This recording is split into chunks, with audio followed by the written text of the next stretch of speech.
and cleaning. Let Bender Dental help you have healthy teeth and gums for a lifetime. Located at 217 North McLean Boulevard in Elgin. Visit benderdentalcare.com.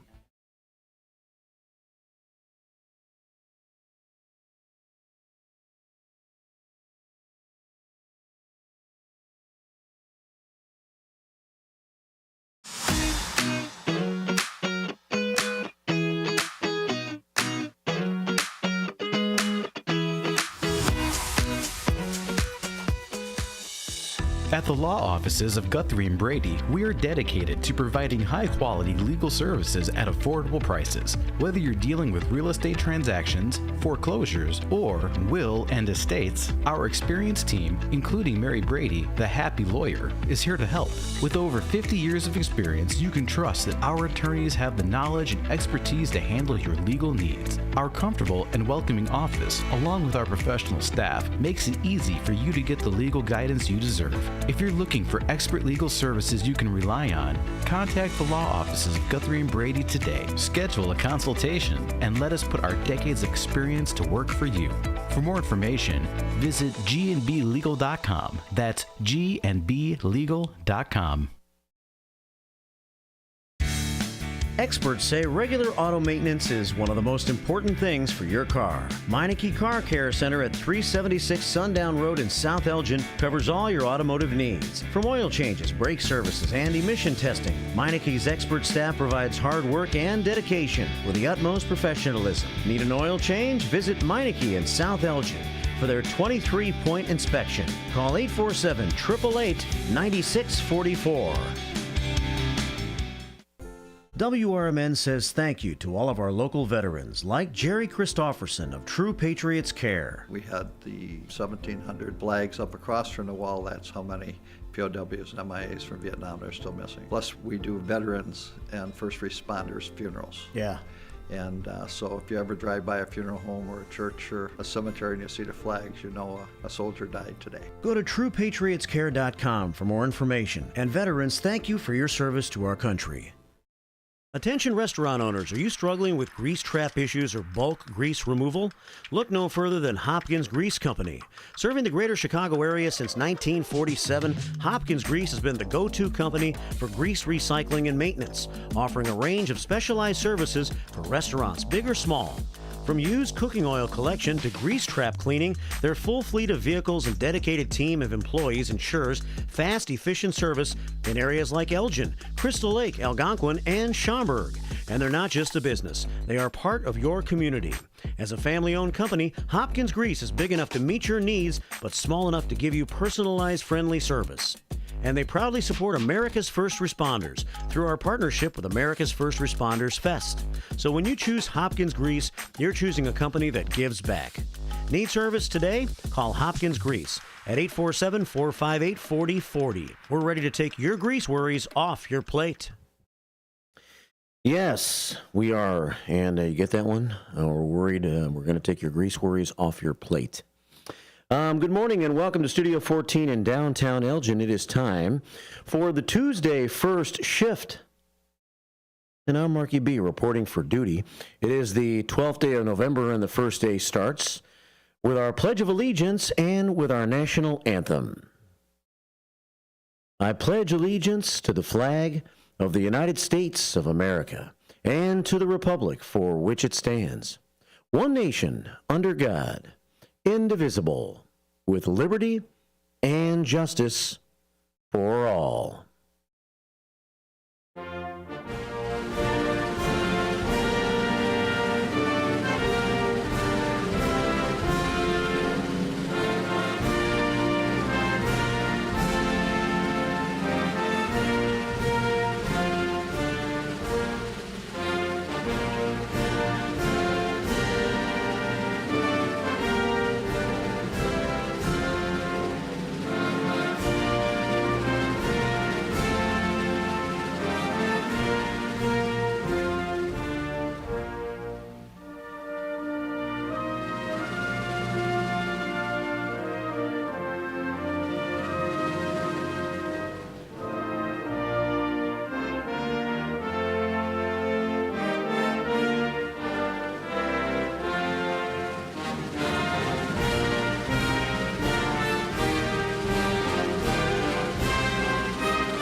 happy Tuesday from WRMN and from the Fox River Valley Media Network.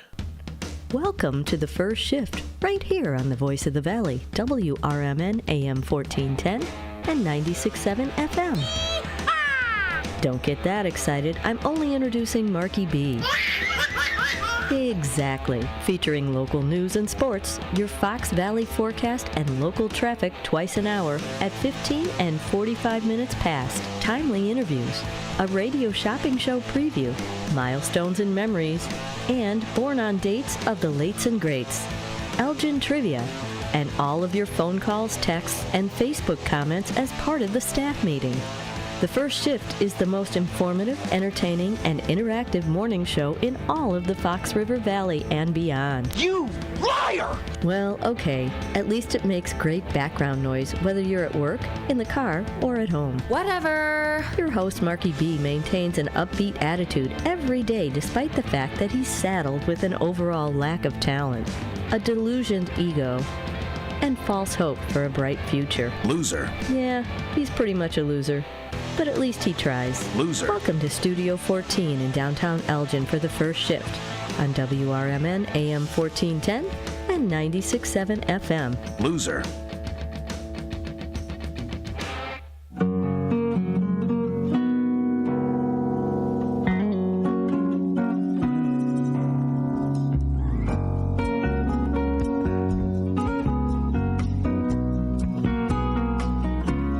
Happy Tuesday, the 12th day of November. Welcome to a dark downtown Elgin, early in the morning time, where the Studio 14 Naked Eye Cam was activated this morning at 5:35.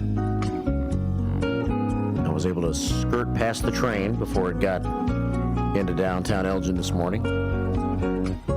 And now that I'm downtown, I've already seen Frienda Brenda. Good morning, Frienda Brenda. She's over in the hut today, getting things started for you by the Pace bus station and the Metro train station in downtown Elgin, the entranceway to downtown Elgin.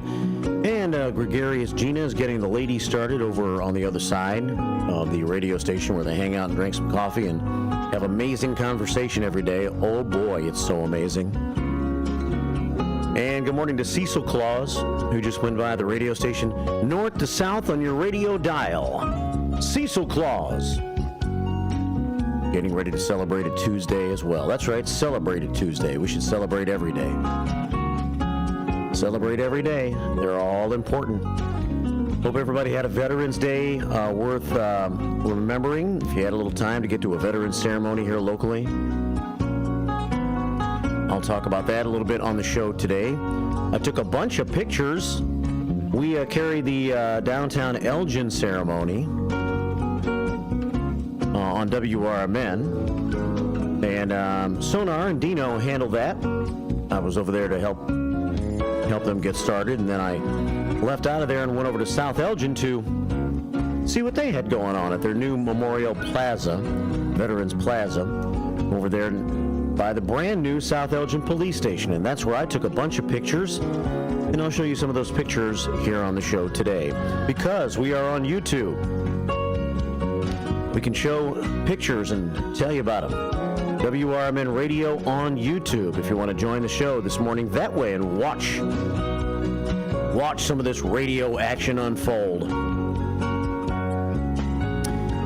If you want to send a picture or a message, you can do that by texting our Image 360 information line. Or, yeah, I guess that's the way to do it. You can always call that number too, although I'm not sure why you'd call, but you can text it at 505-926-1410. That's the number for the Image 360 information line, 505-926-1410. Image 360. Matt, Lisa, South Elgin on Sundown at 506 Sundown Road. Bold solutions and exceptional support. Get all your signage needs and much, much more over at Image 360.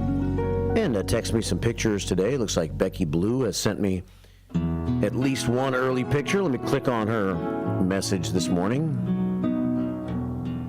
The sun going down on the near west side of Elgin. And that's what I'm going to show you first this morning on our YouTube page. That was yesterday. Well, that's fairly typical look, I guess, at a backyard area on the near west side. And what time was that, Becky Blue? About 4:45 yesterday afternoon or something like that. Maybe even earlier. Probably somewhere around 4:30, 4:45, right? As the sun's setting very early these days. That kind of looks like my backyard in a way. In a way. It's 6:16 here at WRMN, AM 1410 and WRMN Radio on YouTube. So send some pictures this morning if you'd like to 505-926-1410. Today is the 12th day of November, 11/12/2024, day 317 of week number 46 and quarter number 4 of the year. And we welcome you to the show. I got lots of news to share with you this morning.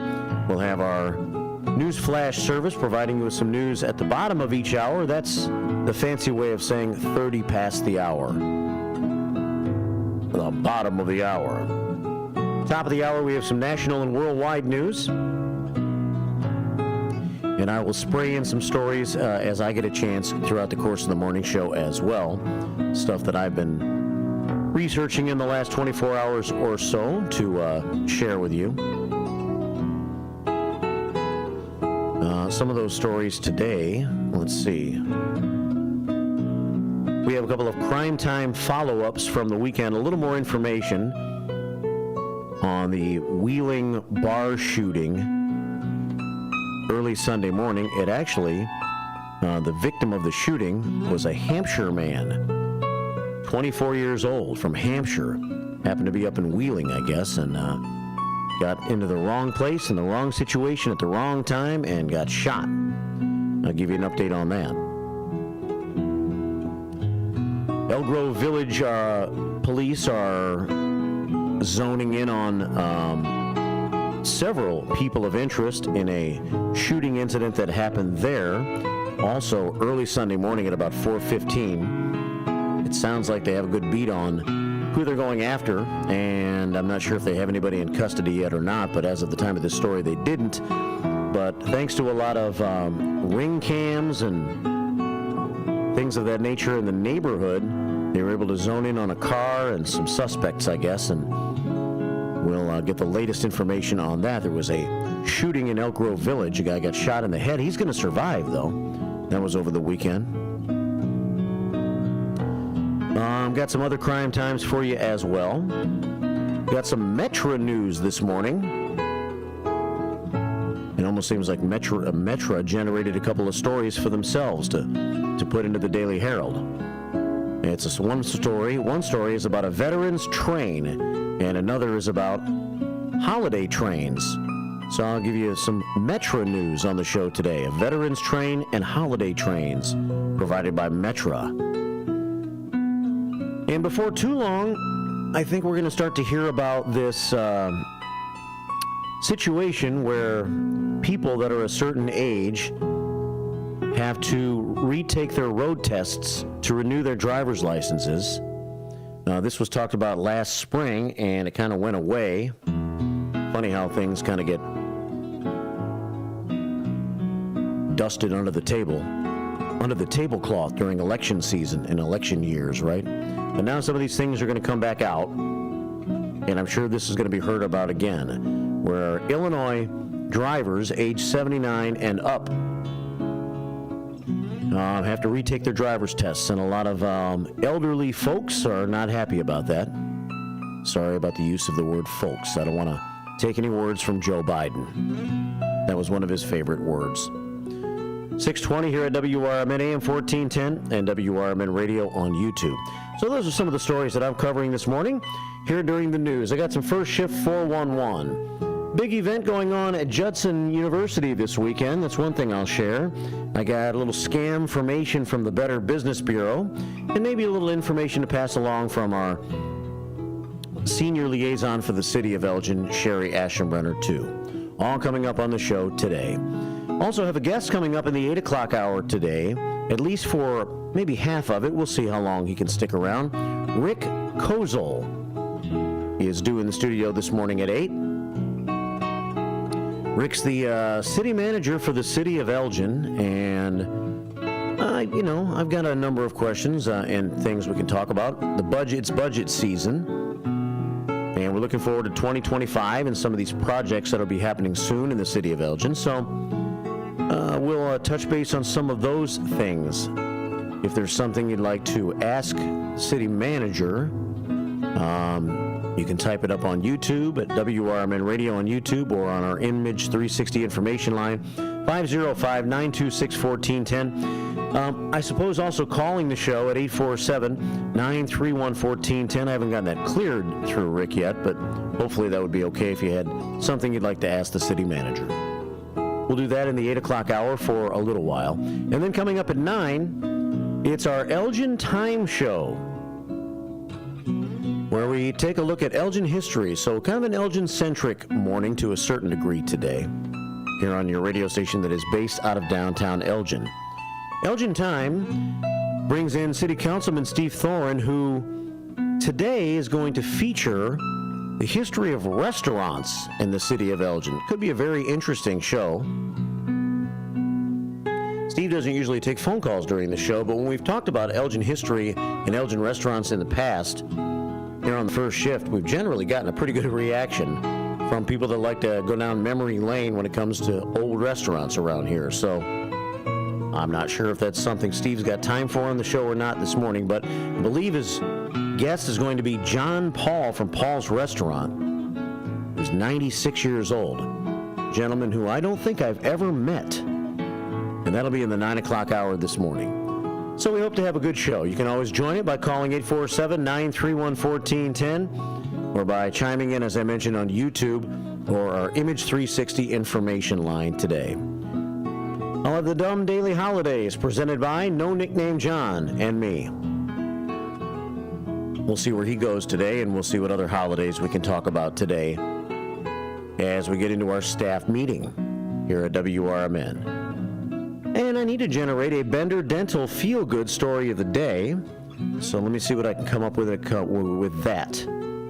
Probably just a little bit of coverage from yesterday's Veterans Day ceremonies in the area. The Daily Herald did a nice write-up on several different Veterans Day ceremonies, and I've got some pictures. My pictures are from South Elgin. So maybe that'll be the Bender Dental feel-good story of the day. All on the way. 623. Here at WRMN AM 1410 and WRMN Radio on YouTube. On this day in music history, and we do celebrate music on the show, the Moody Blues were in the news. Speaking of the blues, it is a Blues Day Tuesday, right? So we'll mix in some blues sounds beginning in the next hour. English musician, songwriter, and poet Graham Edge from the Moody Blues died of metastatic cancer on this day in 2021 at the age of 80. He was best known as the co-founder and drummer of the Moody Blues that scored the successful singles Go Now, Nights in White Satin, Tuesday Afternoon, Question, Gemini Dream, The Voice, and Your Wildest Dreams. Certainly the Moody Blues have a distinctive sound, and they're kind of a band that you either really like their music or you just don't get it or don't really like it at all. And if there's a place that's somewhere in the middle, I think maybe I fall in that place. Sometimes I'm in the mood to hear the Moody Blues, and other times I'm like, that's a weird song. But this would be the perfect day to play Tuesday Afternoon, right? On this Tuesday morning show. But that song's a little bit on the slow side. And so I think I'm going to pick up the pace just a little bit from the Moody Blues this morning and start off with this song called Your Wildest Dreams. It'll take us into the bottom of the hour news. 6:25 here on the first shift on this Tuesday, November 12th, here on WRMN. Good morning. It's the Moody Blues. Live out your wildest dreams. With me, Marky B.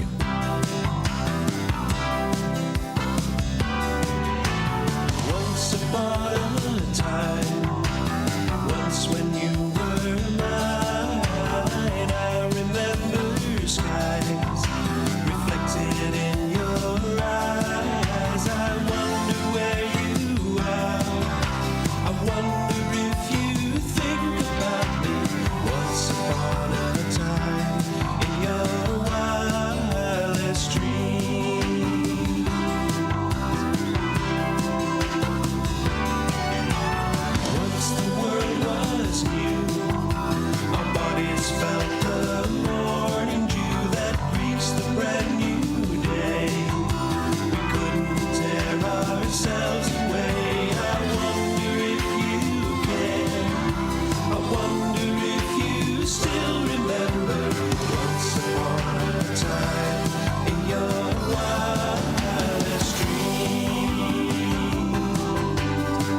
Moody Blues, WRMN AM 1410, WRMN Radio on YouTube. Graham Edge from the Moody Blues passed away actually yesterday. In history, back in 2021, just 3 years ago. Let's check some news now at 6:30 on the first shift on this Tuesday morning. With your 1410 WRMN News Flash, I'm Sean Kernan. Brought to you by Linzess. Time is ticking for those looking to join the Naperville Park District Board of Commissioners as the deadline for candidate submissions is rapidly approaching. Interested parties have until 5 p.m. on Monday, November 18th to file their papers. The election is scheduled for April 1st to fill 4 seats. The City of Elgin announcing that the Knits and How experience is coming to the Hemmons Cultural Exhibition Hall. You can mark your calendars for November 24th from 7 to 9 p.m. for this unique piano bar and comedy show where you can request songs, participate, and enjoy stand-up comedy. Kane County advising residents to take note that the Household Hazardous Waste Home Pickup Program is experiencing some delays affecting northern townships and cities including Batavia and Geneva. If you have a November appointment, expected to be rescheduled to December or January due to funding setbacks. With your 1410 WRMN News Flash, I'm Sean Kernan. Oh no, my phone.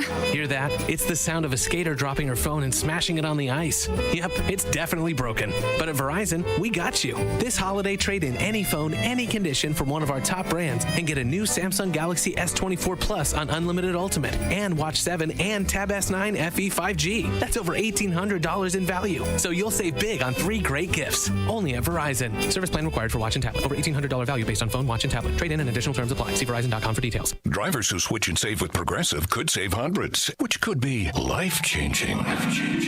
I mean, you could put that money towards concert tickets for your daughter to see that singer who sings about painful breakups. And one song will inspire your little beauty to break up with that beast she's dating, Brian. Instead, she'll date someone who's nice and worthy of her love, not someone who addresses you and your spouse as bro.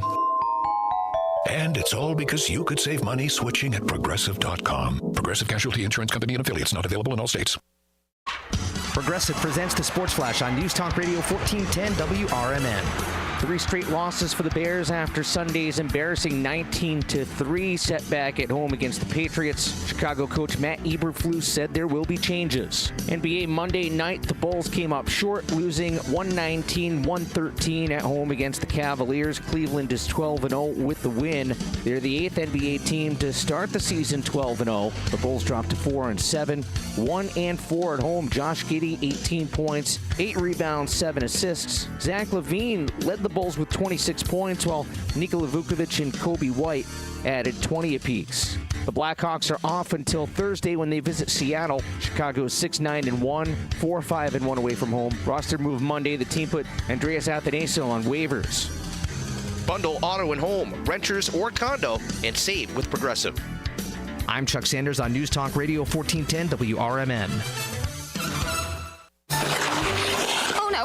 My phone. Hear that? It's the sound of a skater dropping her phone and smashing it on the ice. Yep, it's definitely broken. But at Verizon, we got you. This holiday, trade in any phone, any condition from one of our top brands and get a new Samsung Galaxy S24 Plus on Unlimited Ultimate and Watch 7 and Tab S9 FE 5G. That's over $1,800 in value. So you'll save big on 3 great gifts. Only at Verizon. Service plan required for watch and tablet. Over $1,800 value based on phone, watch, and tablet. Trade in and additional terms apply. See Verizon.com for details. Some people just know they could save hundreds on car insurance by checking Allstate first. Like you know to check the propane tank on your grill first before hosting a tailgate. Let's fire up. Here, let me try. Seriously? You didn't check the propane? Who wants chips? Yeah, checking first is smart. So check Allstate first for a quote that could save you hundreds. Salt and vinegar? You're in good hands with Allstate. Savings vary. Subject to terms, conditions, and availability. Allstate Fire and Casualty Insurance Company and affiliates, Northbrook, Illinois. From the pages of the Elgin newspapers of 100 years ago today, these are the headlines brought to you by the Elgin History Museum. I'm Nick Freeman, and here's what was happening 100 years ago today. Suggest plan for new bridge. J.B. Ketchum of Hampshire today, in a communication to the Courier, suggested a plan for the elimination of congested traffic in Elgin's Loop district, which, he believes, will work out admirably if put into operation. Briefly, the plan calls for the construction of a long, high bridge at National Street spanning the northwestern Third Rail and Milwaukee tracks. The bridge would run from Villa Street to Walnut Avenue. He then would have the Grant Highway routed on a cross street to Walnut Avenue, across the bridge, and out Villa Street. He would retain the present National Street Bridge for truck and horse-drawn traffic. In other news, Police Magistrate George R. Thompson has been oiling up and petting his guns. Daily, he's been glancing at the calendar. Today told the story when Justice B.A. DeMare sat at the police magistrate's desk at the City Hall. The pheasant season opened today, and I understand Magistrate Thompson couldn't resist a shot at the birds, he said. Elgin 100 Years Ago is a presentation of the Elgin History Museum. Be sure to visit the museum located at 360 Park Street in Elgin, open Wednesday through Saturdays 11 to 4. You can also listen to Elgin 100 Years Ago at www.elginhistory.org.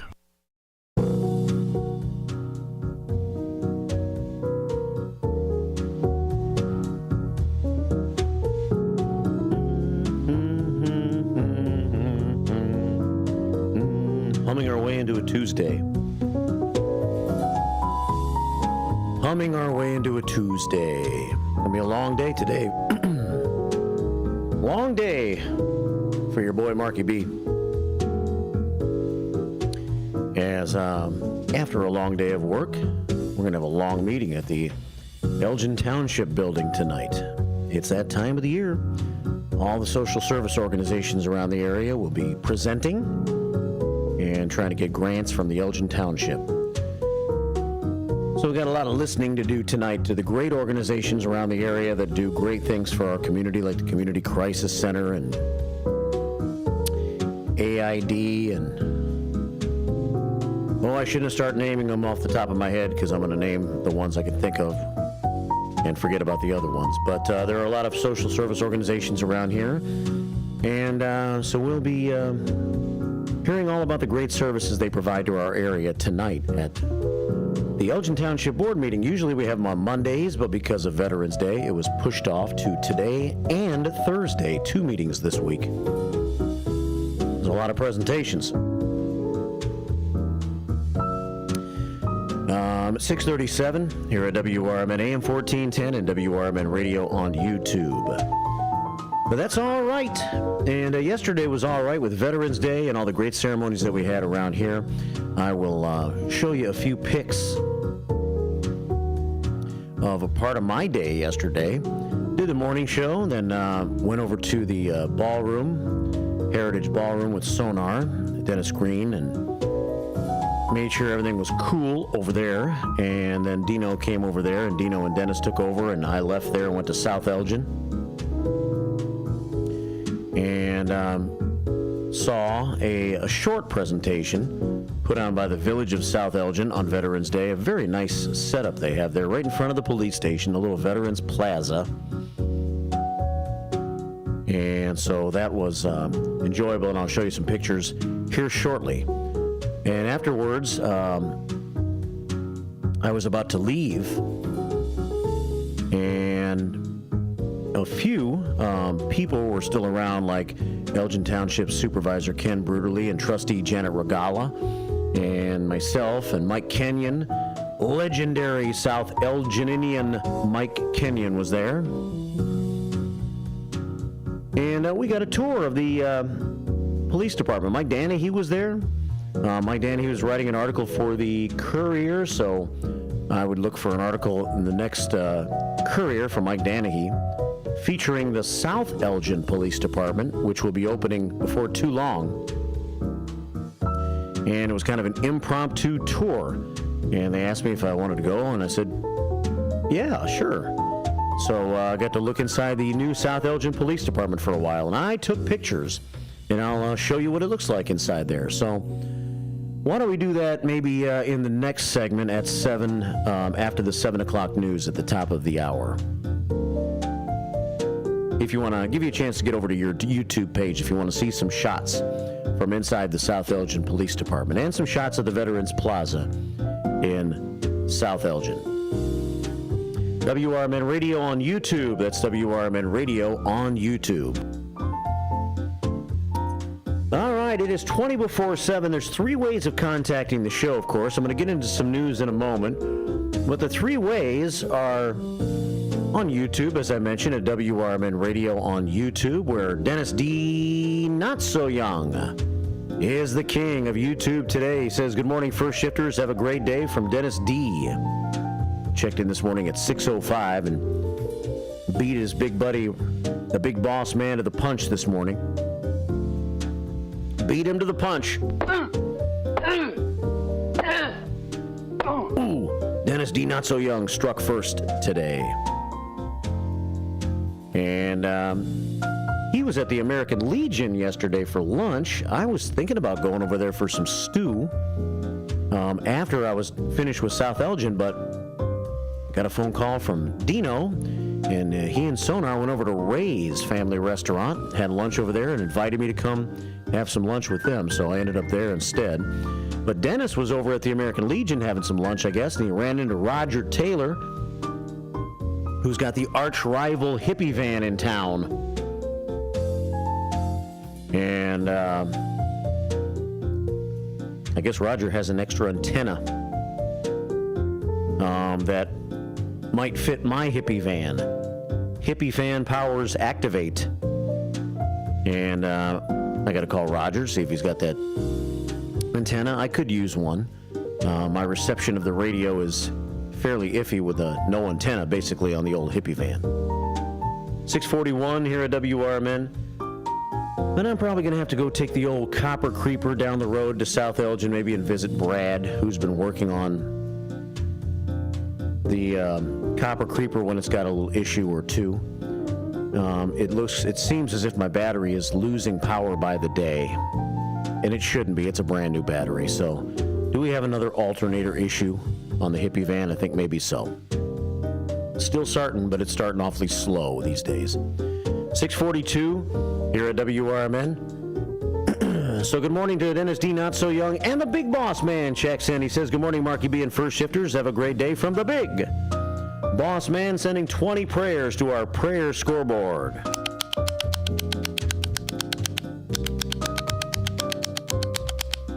Our first 20 prayers on the prayer scoreboard today. And Captain Keith checks in, senior engineer, Elgin High, class of 1978, back when life was great, and I was 8. He says, chilly morning. Have a great Tuesday, shifters. All shifters matter in the eyes of the captain. Captain Keith. More comments on YouTube coming up, including the really bad joke of the day, or bad pun, presented by No Nickname John, which fuels discussion of our dumb daily holidays.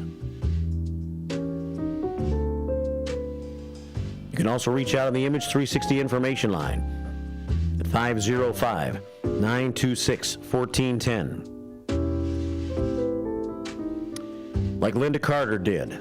Linda Carter opened the office doors at 12:01. Linda Carter. Whoosh! Linda Carter got things started. 505-926-1410. Or you can call the show. Go old school. Use the phone and call with it at 847-931-1410. That's what 2 callers have done right now. Starting with our friend, Trusty Pat. Good morning, Pat. Morning. I'm greeting you from the West Coast this morning. I'm looking out at the bay at San Diego at the, I'm kind of at the docks and where they're unloading ships and so forth. Nice. Cool. Yeah. I'm here for coffee. And the second time I've been in San Diego, it's really a great town. The restaurants are unbelievable. Just have so many restaurants downtown. And been attending fiduciary conferences because I'm chairman of a pension welfare fund, and we're kind of required to have certain education values each year. But heard you talk about doing the interviews tonight for all the agencies coming in. Yeah. They're seeking dollars in township. That's an important job, as you know. I know you went through it before, but so many of these agencies had so many needs, and the financial help from the township is so beneficial to them, and staying afloat. One of them is the crisis center. We bailed them out once when they thought they were going to have to shut the doors, but it's just these agencies are so important to those that are in need. I usually think the children that go to school hungry, that they are provided by backpack program from Feeding Greater Elgin and so forth. It's just so good to have things like that these people are so caring to help others. And just wanted to comment and say I look forward to hearing what all goes down. But I won't come back till tomorrow. Okay. Tomorrow night, but been out here since Saturday, and it's hard. I get up. I've been trying to stay on our time, which me getting up. Our time is 3:30 here, so I'm watching YouTube videos and so forth, and trying to go to bed on our time. But it's a little bit harder because we have many gatherings after hours here that from fiduciaries that trying to wine and dine us and so forth. But anyway. sounds like things are okay weather-wise in Elgin. It's not too chilly, but it's not been hot here. It's like right now it's in the mid-50s, and it'll get to the low 70s. But very pleasant. Very pleasant. So sounds pleasant. Yeah, it's a little chilly today. I think we're going to maybe have a hard time getting to 50 degrees today. But I heard a long-term forecast on our farm and barnyard show a little while ago, and it's calling for still more above average temperatures for at least the next couple of weeks. So fall is hanging in there, and we're having a very nice fall so far. I cannot recall a fall this great as far as weather. I just my lifetime in Elgin, this has to be by far the best fall we've ever had. Yeah. Anyway, I'll let other callers go in, but I wanted to get record of saying the longest call that you'll have today probably is for me. I don't know. Danica calls though. She'll get when Danica calls in, she'll be longer. She's next. Okay. Right. Let's go, Mark. Take care. Have a safe trip back, man. Thanks for calling. Yep. Bye. All right, Trusty Pat checking in this morning on the West Coast. The power of WRMN and modern-day technology, right? Being able to communicate with our listeners when they go on road trips and whatnot. He's in San Diego. And I bet he's had some good food in the last few days while he's been there. And back in town tomorrow. It is 6:47 here at WRMN on this Tuesday morning.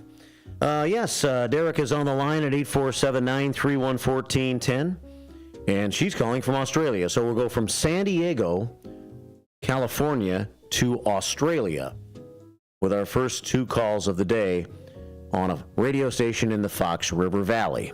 Good morning, Derica. G'day, Marky B. How are you? I'm doing fine. How about yourself?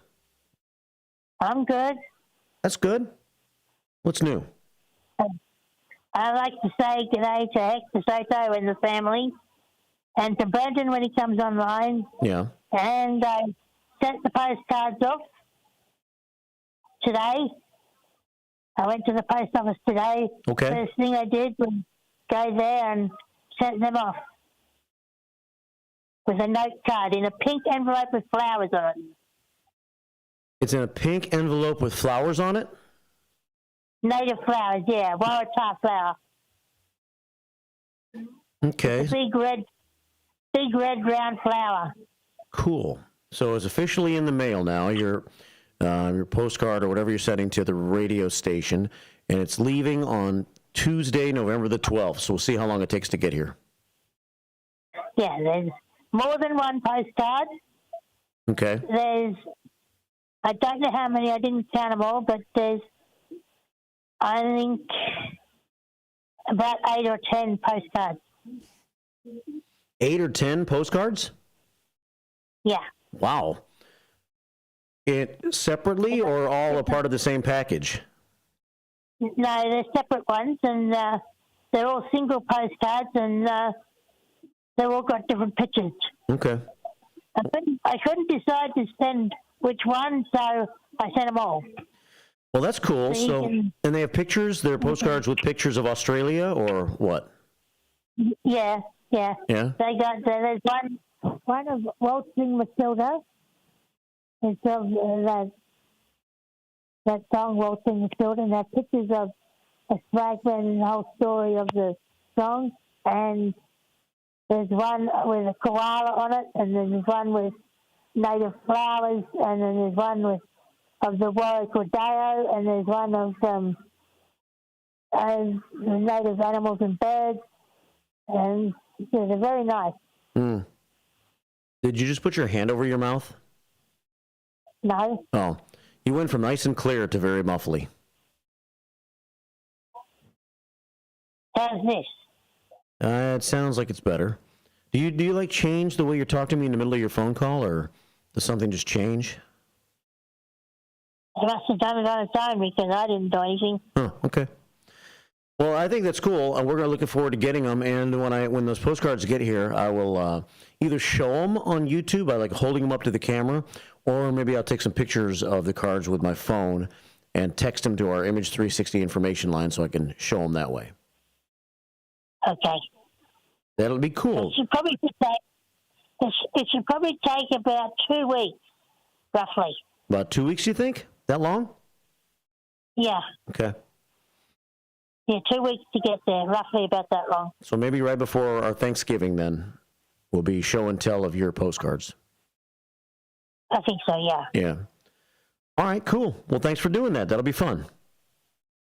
It was raining today, too, and it tried to storm, but it rained on and off and at heavy at times. But it's been cloudy and rainy today. Yeah. Well, here in the Fox River Valley today, I forgot to give the weather forecast at the beginning of the show, which is usually the way I start the show. Let's see. I don't know how this translates into Celsius, but currently 41 degrees Fahrenheit. Overcast skies, winds are out of the north at 8 miles an hour.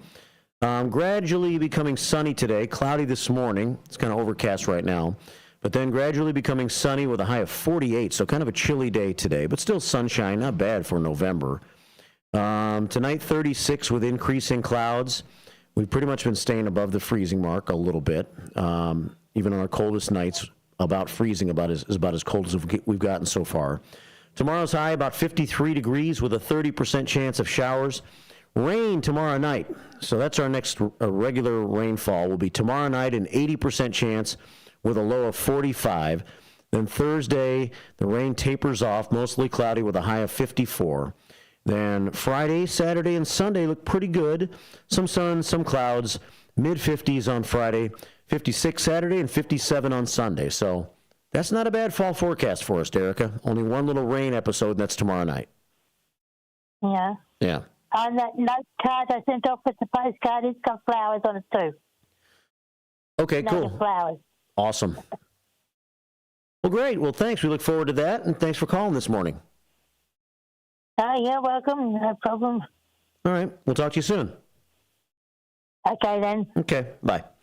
Derica checking in this morning here on the first shift.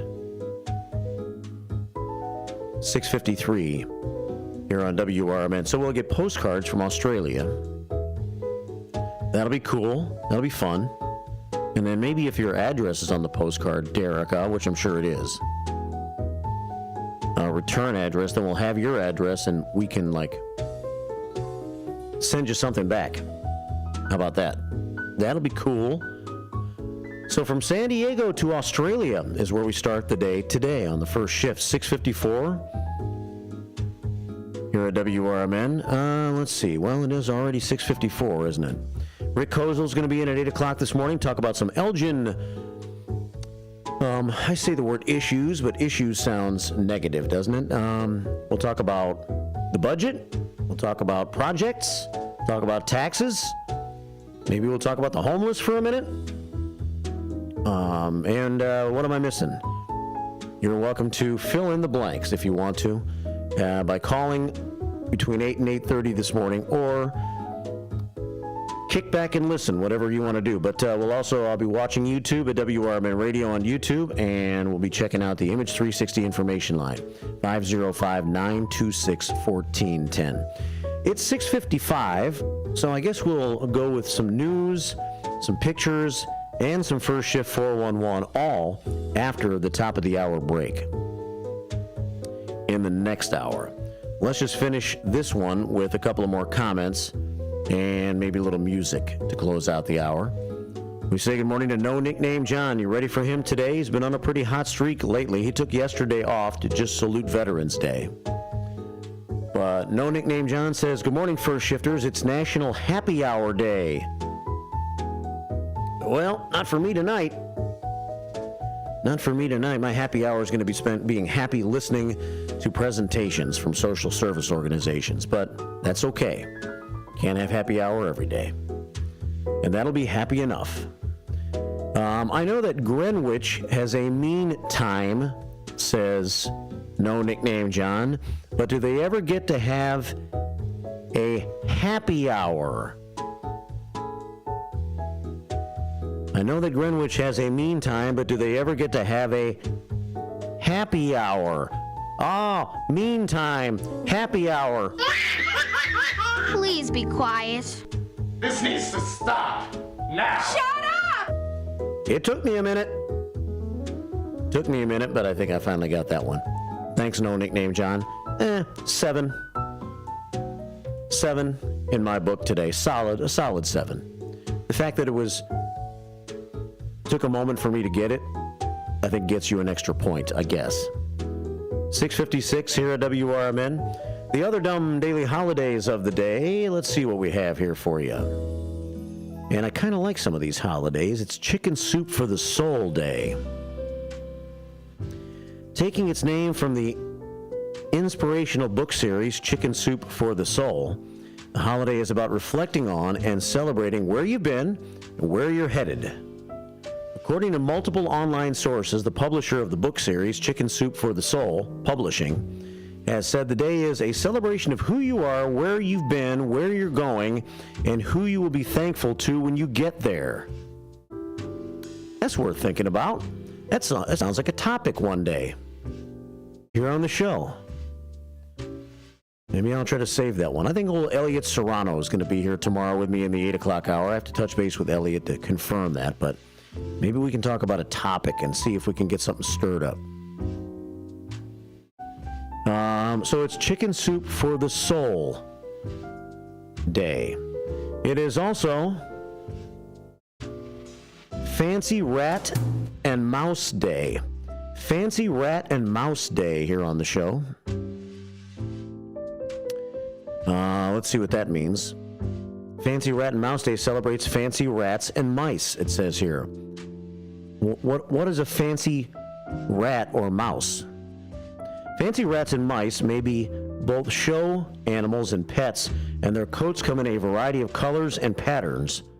On account of breeding, domesticated rats are more colorful than their wild counterparts, being cinnamon, white, and blue in hue, and are tamer, have a different temperament, and live longer. Fancy rats and mice are affordable and generally easy to care for. So get one today if you want to. I actually do have a haiku from Blackhawks Brad. We'll have to save that one too, though, because I'm plumb out of time right now. And so we'll catch up on a lot of things right after the top of the hour break. 6:58 here on the first shift. Good morning. If you are 50 years and older, you are welcome to join Elgin State Bank's sponsored movie days at Elgin Marcus Theater. It will always be on the second Thursday of each month. Doors open at 8:30 a.m. At 9 a.m., you will hear a very brief message from Sherry Aschenbrenner about upcoming senior events, and movies will begin at approximately 9:30 a.m. Coffee and a donut is complimentary. You can always call the movie theater hotline number of 847-888-7976 to find out what movies are playing each month. The cost is $3 if you are a member of Elgin State Bank, meaning you have an account there, and $5 if you are a non-member. And for more senior information, catch Sherry's Senior Showcase on the third Tuesday of every month at 9:15 a.m. right here on WRMN, AM 1410 and 96.7 FM.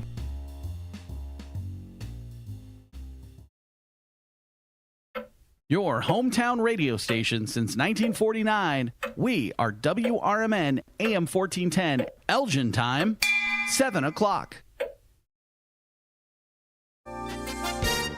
With your 1410 WRMN News Flash, I'm Sean Credan. Brought to you by Linzess. Elgin is all set for the holiday season. The city has chosen a stunning blue spruce donated by local residents Brian and Debbie McMahon as its official 2024 holiday tree. You can join the community on November 30th at DuPage Court for the tree lighting ceremony with Mayor David Captain and Santa.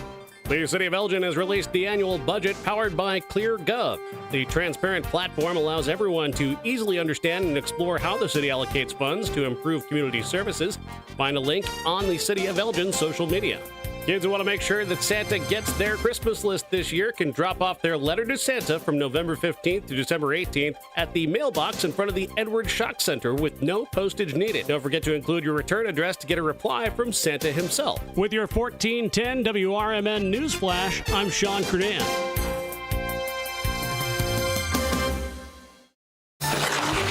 Oh no, my phone. phone. Hear that? It's the sound of a skater dropping her phone and smashing it on the ice. Yep, it's definitely broken. But at Verizon, we got you. This holiday, trade in any phone, any condition from one of our top brands and get a new Samsung Galaxy S24 Plus on Unlimited Ultimate and Watch 7 and Tab S9 FE 5G. That's over $1,800 in value. So you'll save big on 3 great gifts. Only at Verizon. Service plan required for watch and tablet. Over $1,800 value based on phone, watch, and tablet. Trade in and additional terms apply. See Verizon.com for details. Drivers who switch and save with Progressive could save hundreds, which could be life-changing.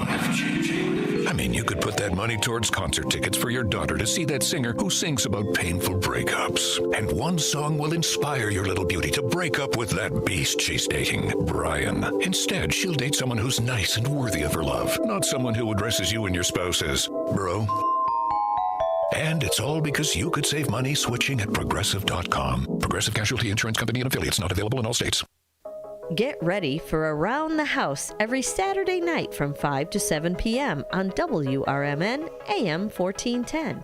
If you're a homeowner or contractor looking to tackle those projects that feel a bit too big, this is the show for you. Join Eric along with his knowledgeable guests as they dive deep into everything from DIY renovations to creating a healthy home environment. We'll provide you with the tools and tips you need to complete your projects with confidence and ease. But it's not all work and no play. We believe in having fun. Our passion for home improvement shines through as we help you save time, money, and reduce the stress of DIY. So whether you're a seasoned pro or just starting out, don't miss Around the House. Tune in every Saturday night and let's tackle those home projects together. Progressive presents the Sports Flash on News Talk Radio 1410 WRMN. Men's college basketball on Monday. Number 7 Iowa State beat Kansas City 82-56. Number 13 Purdue 92-84 winners over Yale. Marshall beat Southern Indiana 77-63. Notre Dame over Buffalo 86-77. DePaul's 3-0 after a 95-64 win over Mercer. 3 straight losses for the Bears after Sunday's embarrassing 19-3 setback at home against the Patriots. Chicago coach Matt Eberflus said there will be changes. NBA Monday night, the Bulls came up short, losing 119-113 at home against the Cavaliers. Cleveland is 12-0 with the win. They're the 8th NBA team to start the season 12-0. The Bulls dropped to 4-7. Bundle auto and home, renters or condo, and save with Progressive. I'm Chuck Sanders on News Talk Radio 1410 WRMN. Oh no, my phone. Hear that? It's the sound of a skater dropping her phone and smashing it on the ice. Yep, it's definitely broken. But at Verizon, we got you. This holiday, trade in any phone, any condition from one of our top brands and get a new Samsung Galaxy S24 Plus on Unlimited Ultimate and Watch 7 and Tab S9 FE 5G. That's over $1,800 in value. So you'll save big on 3 great gifts. Only at Verizon. Service plan required for watch and tablet. Over $1,800 value based on phone, watch, and tablet. Trade in and additional terms apply. See Verizon.com for details. Some people just know they could save hundreds on car insurance by checking Allstate first. Like you know to check the propane tank on your grill first before hosting a tailgate. Let's fire up. Here, let me try. Seriously? You didn't check the propane? Who wants chips? Yeah, checking first is smart. So check Allstate first for a quote that could save you hundreds. Salt and vinegar? You're in good hands with Allstate. Savings vary. Subject to terms, conditions. Bialek's Bar and Grill, Wisconsin tells, is the quintessential American grill and bar, with refined rustic cuisine and award-winning libations. Their honest, feel-good food menu is complemented by a beer list to satisfy every taste. Classic cocktails and our signature shakes, rich and creamy with a splash of boozy goodness just to shake things up a little bit. Bialek's Grill and Bar, classic American cuisine with a contemporary twist. Bialek's Bar and Grill, Wisconsin tells, is the quintessential American grill and bar, with refined rustic cuisine and award-winning libations. Their honest, feel-good food menu is complemented by a beer list to satisfy every taste. Classic cocktails and our signature shakes, rich and creamy with a splash of boozy goodness just to shake things up a little bit. Bialek's Grill and Bar, classic American cuisine with a contemporary twist. Businesses come in all shapes and sizes. Integrity doesn't. For more than a century, the Better Business Bureau has set the standards for how businesses should operate honestly and ethically. So when you're looking for a business you can trust, check to see who's BBB accredited and who isn't. Always choose the Better Business. Look for the BBB seal because it's looking out for you. That's why it's the sign of a better business. And find a better business anytime at bbb.org. Finding a reputable business shouldn't require luck or chance. But how can you tell who you can trust? Pro tip, the BBB connects people with businesses they can trust. So think of the BBB as the better, check with the BBB first because better businesses are honest and commit to high ethical standards bureau. That's why they're better. Always look for the sign of a better business and find a better business anytime at bbb.org. Dine out with family and friends at Nick's Pizza in Elgin or Crystal Lake. Nick serves up award-winning thin crust and Chicago-style pizza. Eat in or carry out. In addition to Nick's fabulous pizza, let Nick's cater your events with pizza, pasta, Italian beef, and other delicious offerings. Their big banquet rooms can accommodate all your event needs. So, for great pizza in a Northwoods, cabin-style atmosphere, bring family and friends to Nick's. Visit nickspizzapub.com. Go out for Chinese tonight at the China House, 1900 Sycamore Road in DeKalb. Enjoy a platter for two, which includes Shanghai shrimp rolls, beef teriyaki, crab rangoon, spare ribs, as well as chicken wings and shrimp. The China House also offers all Chinese favorites, as well as sushi and hibachi, plus American food and ice cream. Try seafood, beef, chicken, sushi, and more from their most popular buffet items. Let China House tempt your taste buds. Call 815-748-0032. 7:08, Blues Day Tuesday. I know.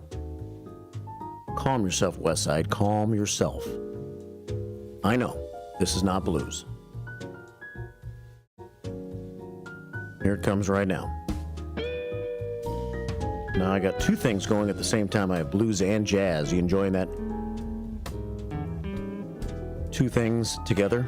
Me neither. Let me find the jazz and cut it off. Producer, cut the jazz. Thank you. You're welcome. 7:08. It is the 7 o'clock hour of the first shift here at WRMN on a Blues Day Tuesday. The skies are representative of a Blues Day Tuesday so far, but don't let that bother you. We got some sunshine on the way. And if you want to remember what some sunshine looks like, then you can look at the backyard of Becky Blue Eyes, as she sent this picture yesterday on YouTube at WRMN Radio on YouTube. A little bit of sun. The sun's going down, and she said the time was 4:20. I was guessing 4:30 or 4:45. And that was a shot, I guess, from out of her back window. Thanks for the picture, Becky Blue. More sunshine is on the way today. Yeah. Send any pictures you want. Send pictures like that. I like that. You can always text them to 505-926-1410. 505-926-1410. Average American Pictures. I like it. I like Average America. All right, it is 10 past 7. I got a bunch of pictures to show you. I'm so excited. And so I'm going to do that here in a moment. And we'll go over a few news stories as well because I haven't really done that yet. Need to do that. And maybe a little first shift 411. So we'll spend this segment on that. Thanks, everybody, for checking in on YouTube today. And a lot of YouTube comments coming in, so we'll get to all of those as the show unfolds as well. I'm not sure I accepted the 6 prayers sent to me by No Nickname John, so I better do that with his bad joke, bad pun of the day. We're up to 26 early on the prayer scoreboard today. Let's start with the forecast. Even though I kind of just did that a short time ago, I'd just like to start each hour with a forecast update. So let's do that. Current temperature as we start the hour is 42. Overcast skies, winds out of the north at 5. Cloudy this morning for a little while, and then sunny for the rest of the day at a high of about 48, so kind of a chilly day. Make sure you wear an appropriate coat. Increasing clouds tonight with a low of 36. And then tomorrow, a high of 53, mostly cloudy.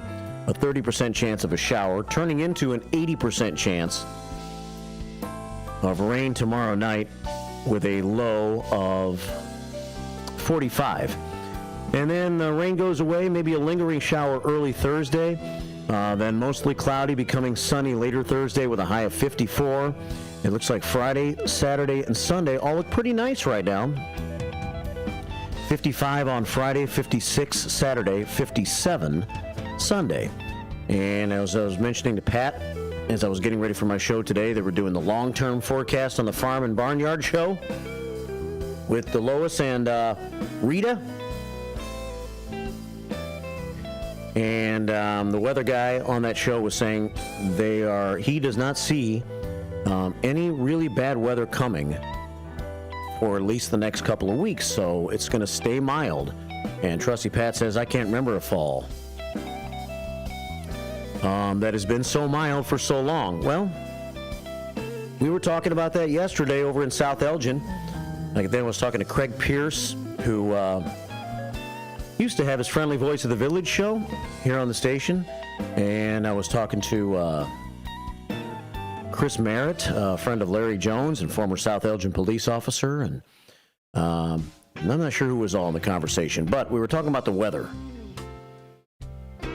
and how really nice it was for their ceremony yesterday. And I said, yeah, it's the new Illinois. It's the new Illinois. You might have higher taxes, but you get nicer weather longer in the year. It just seems to be getting that way more and more every year. It's going to be nice all the way through December. How about that?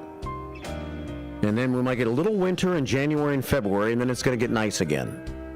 Don't hold me to that, but that's my story right now, and I'm going to try to stick to it. 7:13 here at WRMN. All right, so yes, I was in South Elgin yesterday, and yes, I did take some pictures. And if you are on YouTube right now, at WRMN Radio on YouTube, let's take a look at a few of these pictures. Kind of like the way that Matt scrolls through the pictures on his show, so I'm going to see if I can do that today. And scroll through a little more quickly on some of the pictures that I took yesterday in South Elgin. This is their new Veterans Plaza. Isn't that nice?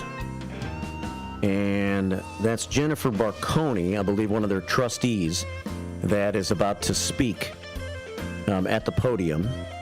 And a nice little turnout for this event. It's not their grand opening ceremony for this plaza yet, because the bricks weren't finished. People have been buying bricks so they can have an official brick in the plaza, but I guess the bricks weren't finished yet. So the official grand opening ceremony for this plaza, I imagine, won't take place now until spring, because you wait much longer and it probably will be too cold to do this. But that's a nice picture, isn't it? Let's see what else I have for you to take a look at. We have Jennifer actually spoke. I'm not sure if I captured the audio very well. I was standing behind this wall. I'm curious to see how the audio turned out. So let me pause the blues here for a second and see if we can hear Jennifer. Jennifer Barconi, one of South Elgin's trustees, giving a short speech during the veterans ceremony yesterday. And I'll cut this short if we can't really hear her. Let's see how it turned out. Several of us here today just have memories and our loved ones in a picture frame. We will never know all the names or where they came from. That's all I got? I think I sent the wrong video to myself there. Okay, well, that was a valid effort, I guess, but a pretty poor one. Thank you, though, Jennifer, for saying some nice things at the event yesterday. She had family. A lot of her family have served in the military. I guess I'll have to do a little better with capturing video and audio with it. But actually, though, when she was speaking, as long as I turn up the volume here a little bit, it didn't turn out that bad for a microphone going into a phone from about 20 feet away. That's not too bad. Let's see, some of the other pictures from the plaza yesterday. That's basically the same picture as I showed you. Let's see what else I have for you here. We'll do it this way so we can move a little faster here. We're on WRMN Radio on YouTube. One more picture from outside. It was a nice day. Temperatures in about 50 degrees. The temperatures were declining a little bit throughout the day yesterday, but still a very, very nice day in the overall grand scheme of things for this time of the year. All right, now let's go inside the police station.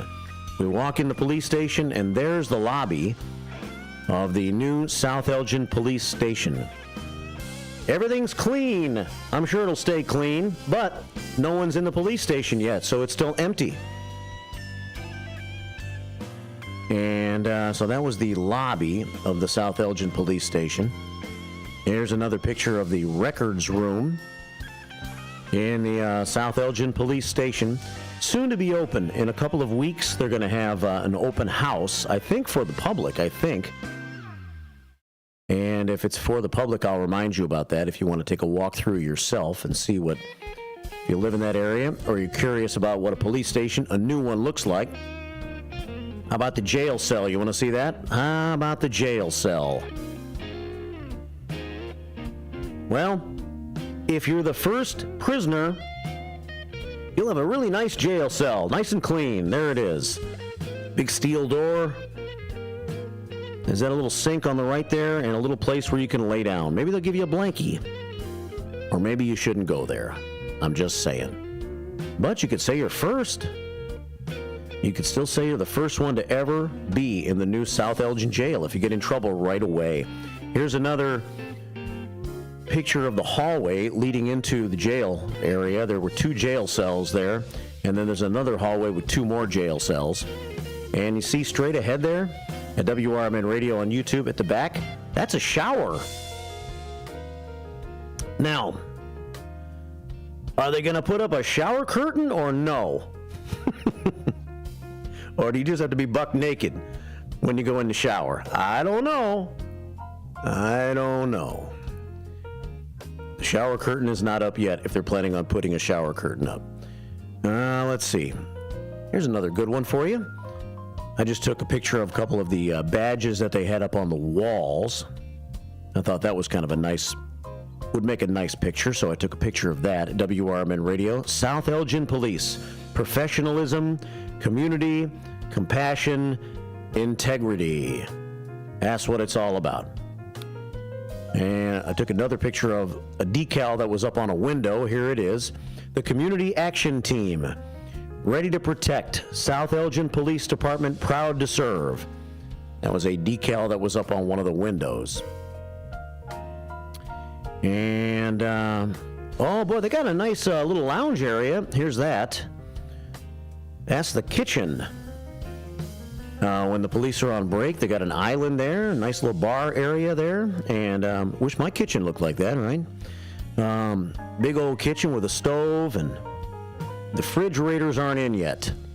There's a couple of flat screen TVs in there too. There's a lot of TVs in the police station, not to be watched for football games, for official police business, okay? Official police business. Here's a locker room. Ladies, don't get excited. Ain't no cops in there changing yet. Ain't no cops in there changing yet. But there's the South Elgin Police Department locker room. And an open locker. Ooh, a lot of space in that locker, huh? Yep. Yeah, nice and clean. The walls, I like, it had like a light green color paint on the walls. Kind of like the color. Nice color choice. Here's another picture in the locker room. Yeah, it's a locker room. It's got a bench. You can sit in front of your locker. You can change clothes, do whatever. And so there's the locker room at the South Elgin Police Station.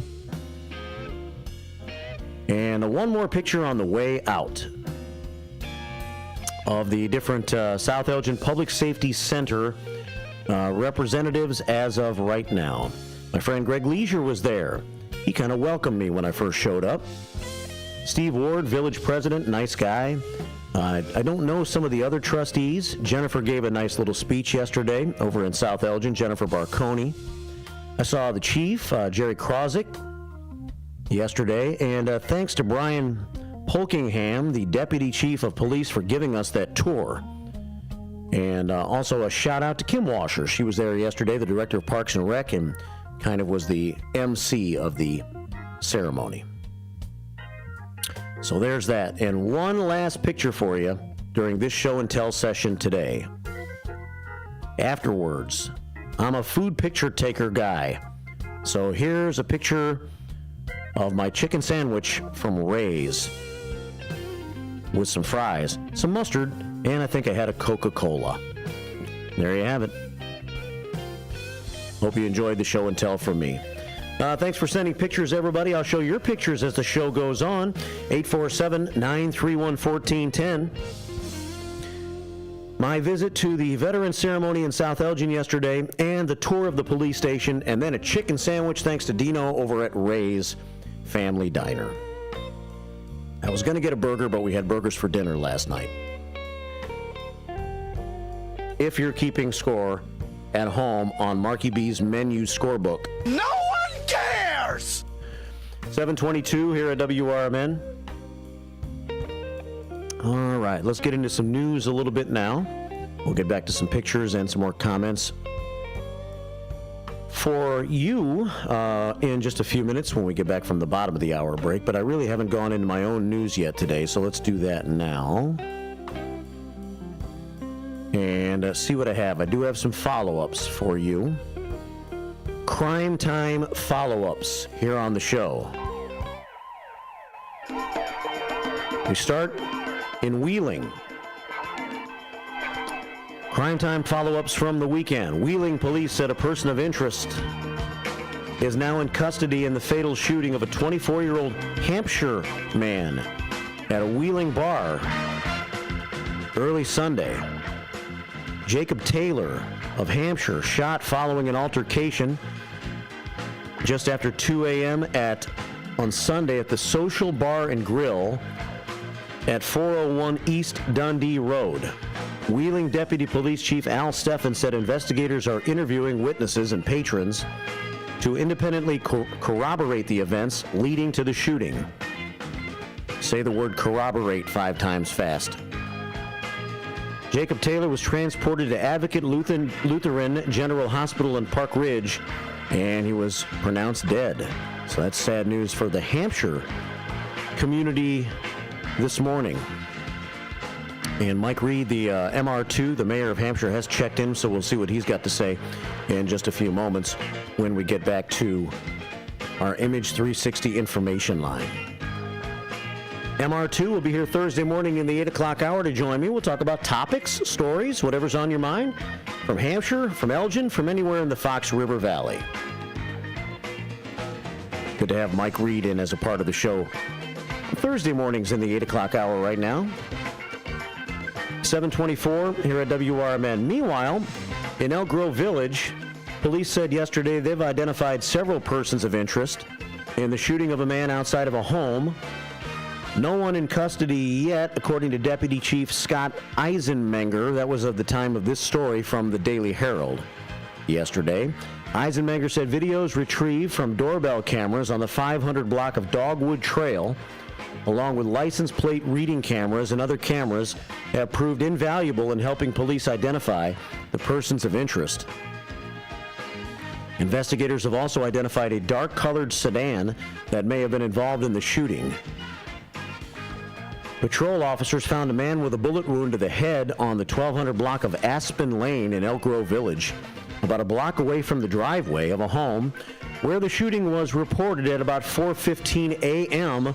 Sunday. So some bad things happening deep into the night in Wheeling and in Elk Grove Village early Sunday morning. This man also went to Advocate Lutheran General Hospital in Park Ridge. He is stable and recovering. 7:25 here at WRMN AM 1410. and WRMN Radio on YouTube.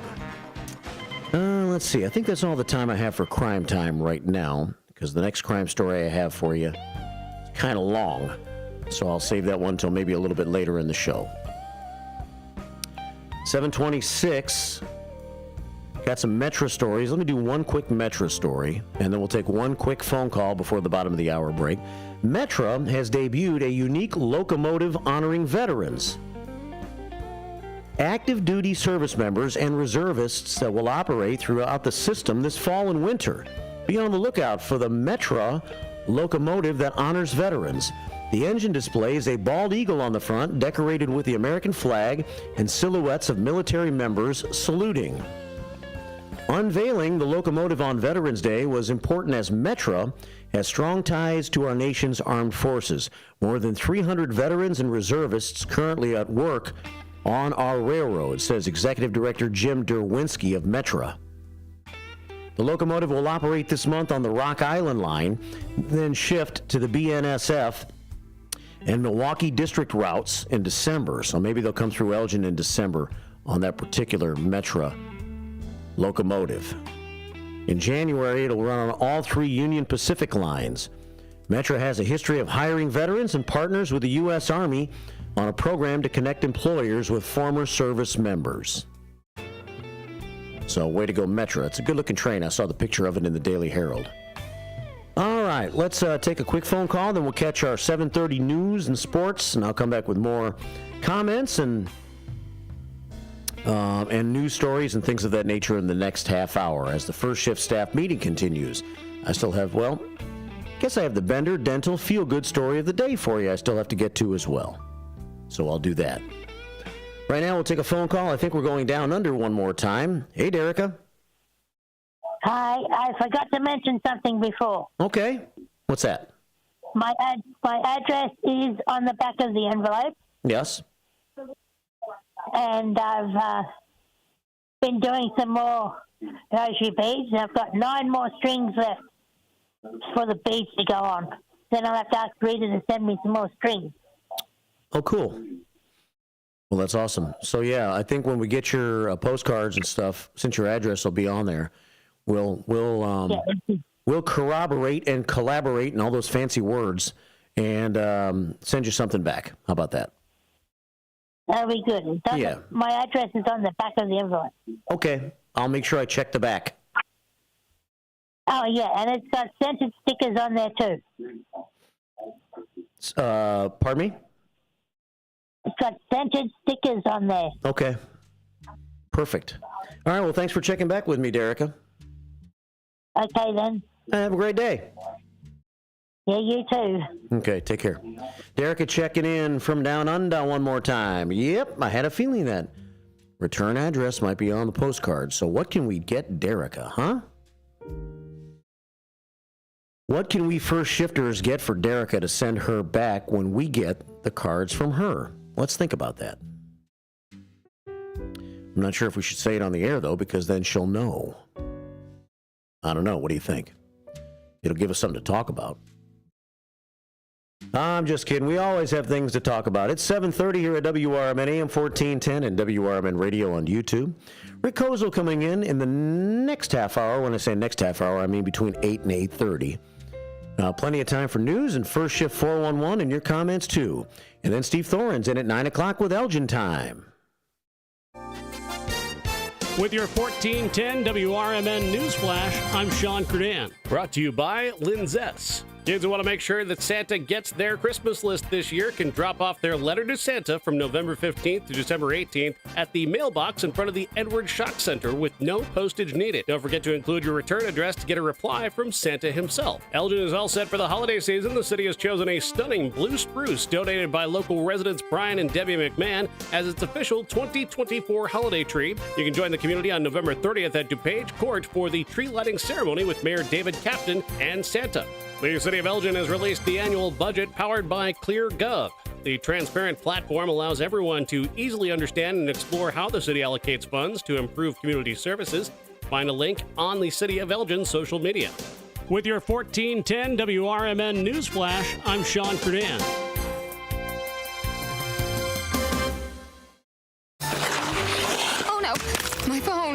that? It's the sound of a skater dropping her phone and smashing it on the ice. Yep, it's definitely broken. But at Verizon, we got you. This holiday, trade in any phone, any condition from one of our top brands and get a new Samsung Galaxy S24 Plus on Unlimited Ultimate and Watch 7 and Tab S9 FE 5G. That's over $1,800 in value. So you'll save big on 3 great gifts. Only at Verizon. Service plan required for watch and tablet. Over $1,800 value based on phone, watch, and tablet. Trade in and additional terms apply. See Verizon.com for details. Drivers who switch and save with Progressive could save hundreds, which could be life-changing. I mean, you could put that money towards concert tickets for your daughter to see that singer who sings about painful breakups. And one song will inspire your little beauty to break up with that beast she's dating, Brian. Instead, she'll date someone who's nice and worthy of her love, not someone who addresses you and your spouse as bro. And it's all because you could save money switching at Progressive.com. Progressive Casualty Insurance Company and affiliates, not available in all states. Progressive presents the Sports Flash on News Talk Radio 1410 WRMN. NBA Monday night, the Bulls came up short, losing 119-113 at home against the Cavaliers. Cleveland is 12-0 with the win. They're the 8th NBA team to start the season 12-0. The Bulls dropped to 4-7, 1-4 at home. Josh Giddey, 18 points, 8 rebounds, 7 assists. Zach LaVine led the Bulls with 26 points, while Nikola Vukovic and Kobe White added 20 apiece. The Blackhawks are off until Thursday when they visit Seattle. Chicago is 6-9-1, 4-5-1 away from home. Roster move Monday. The team put Andreas Athanasiou on waivers. 3 straight losses for the Bears after Sunday's embarrassing 19-3 setback at home against the Patriots. Chicago coach Matt Eberflus said there will be changes. Bundle auto and home, renters or condo, and save with Progressive. I'm Chuck Sanders on News Talk Radio 1410 WRMN. Oh no, my phone. Hear that? It's the sound of a skater dropping her phone and smashing it on the ice. Yep, it's definitely broken. But at Verizon, we got you. This holiday, trade in any phone, any condition from one of our top brands and get a new Samsung Galaxy S24 Plus on Unlimited Ultimate and Watch 7 and Tab S9 FE 5G. That's over $1,800 in value. So you'll save big on 3 great gifts. Only at Verizon. Service plan required for watch and tablet. Over $1,800 value based on phone, watch, and tablet. Trade in and additional terms apply. See Verizon.com for details. Some people just know they could save hundreds on car insurance by checking Allstate first. Like you know to check the propane tank on your grill first before hosting a tailgate. Let's fire up. Here, let me try. Seriously? You didn't check the propane? Who wants chips? Yeah, checking first is smart. So check Allstate first for a quote that could save you hundreds. Salt and vinegar? You're in good hands with Allstate. Savings vary. Subject to terms, conditions, and availability. Allstate Fire and Casualty Insurance Company and affiliates, Northbrook, Illinois. From the pages of the Elgin newspapers of 100 years ago today, these are the headlines brought to you by the Elgin History Museum. I'm Nick Freeman, and here's what was happening 100 years ago today. Suggest plan for new bridge. J.B. Ketchum of Hampshire today, in a communication to the Courier, suggested a plan for the elimination of congested traffic in Elgin's Loop district, which, he believes, will work out admirably if put into operation.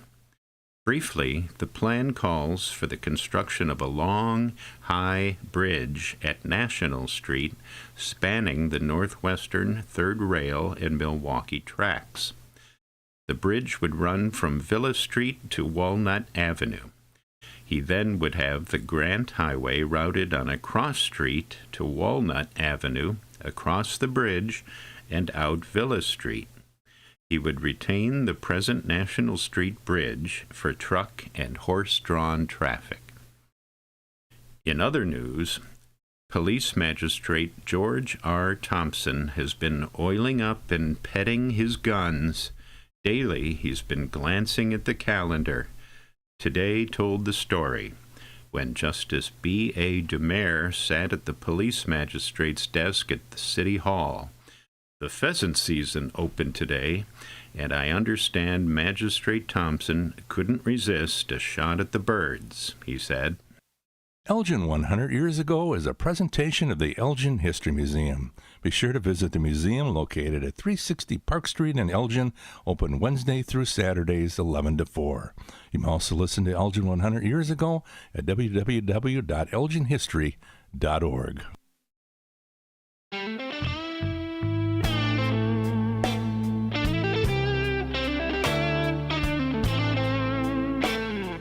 Elgin 100 years ago. Turnquist passing it off to Freeman. Freeman takes it in for a touchdown. Turnquist kicks the extra point. Touchdown, Elgin. 7:36 here at WRMN AM 1410 and WRMN Radio on YouTube. Dennis D. Not So Young. Got a little doctor's appointment he's heading to this morning. Called me on the phone a couple minutes ago to let me know when there's a bad traffic accident in Bartlett at Lake Street and Bartlett Road. That's at Lake Street, Bartlett Road, in the heart of Bartlett, I guess. Maybe not the heart of Bartlett, but going through Bartlett. He said there was a car on its side. So that's not good, and it's affecting westbound traffic quite a bit. I guess worse than eastbound traffic. So westbound on Route 20, heading towards Elgin in the Bartlett area, you might have a delay because a car is on its side. Ever spot a problem? Got to work on the traffic department here a little bit. That's something we do need to start working back into the first shift and all of our shows here as we try to become more local on WRMN. So yes, I have to boost that up on my to-do list a little bit to see what we can do about getting some traffic reports that are accurate and mean something to our listeners here in the Fox River Valley. But if you ever spot a problem, give me a shout at 847-931-1410 like Dennis D. Not So Young did, or you could always just text it if you want to do that to 505-926-1410. That's 505-926-1410. Shut your mouth, you thong-wearing fatty. Shut your mouth, you thong-wearing fatty. What? Shut your mouth, you thong-wearing fatty. What? Shut your mouth, you thong-wearing fatty. You got it? I was on my way. That made me think of a radio commercial because I just played that 4 times. So I was on the way back from Ray's, where we had lunch, Sonar and Dino and myself yesterday. And Dino had taken Sonar to Ray's, and then he was going somewhere else. So I drove Sonar back to the radio station in my Jeep. We were listening to WRMN, and there was a radio commercial that came on during the What's Cooking Today show in the 1 o'clock hour. And you've probably heard it if you listen to WRMN, and you've probably heard a lot of commercials like it, where they say the phone number 4 times in the commercial. And in this particular commercial, it was almost like 4 times back to back to back to back. And I said it's Sonar because he's the radio teacher guy, and all that. So I said, is that the proper way of getting somebody to remember your phone number? Is say it 4 times in a radio commercial to the point where it's annoying? And Sonar said, well, in my commercials, I always try to do it at least twice. 3 times is about standard. 4 times is a little bit much. And I said, yeah, 4 times is a little bit much, especially when it's back to back to back to back.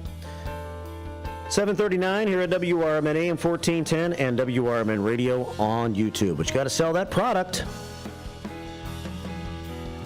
That was Northwest West and Northwest Wesley Jr. II. That's why they got 4 thong-wearing fatty sound bites.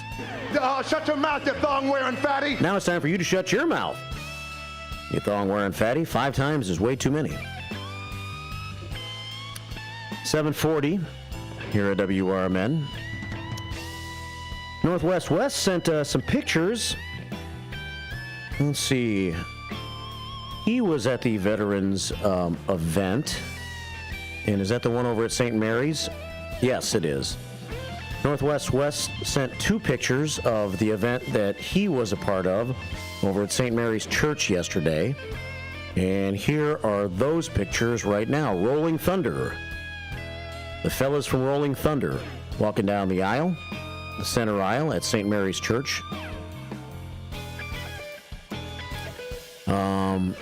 Was that yesterday's event? Northwest West, let's see. There's one more picture to show you. I know Rolling Thunder was there for the burial recently of the remains of Mr. Ortiz, Corporal Ortiz. Here's the other picture that Northwest West sent me. WRMN Radio on YouTube. And I know some of you are listening on the radio or listening to our app. Thanks for listening no matter which way you do. But I really am kind of getting to enjoy showing some of these pictures. So if you have a chance to watch the show on YouTube, please do. WRMN Radio on YouTube. 741 here at WRMN. Got some more pictures to show in just a few moments. And then we got some more news to get into. Let's head back to YouTube for just a moment and say good morning from me and from Derica to the person she always seems to pick first when she says good morning. That's Hector. Hector Soto. Hector says, good morning, Mark and the First Shifters from Hector, Ninny Rose, Jeremiah, Uncle Boom Boom, in the house, Raisin the Roof here on a Tuesday morning. 3 prayers from Hector and 3 thumbs up as well.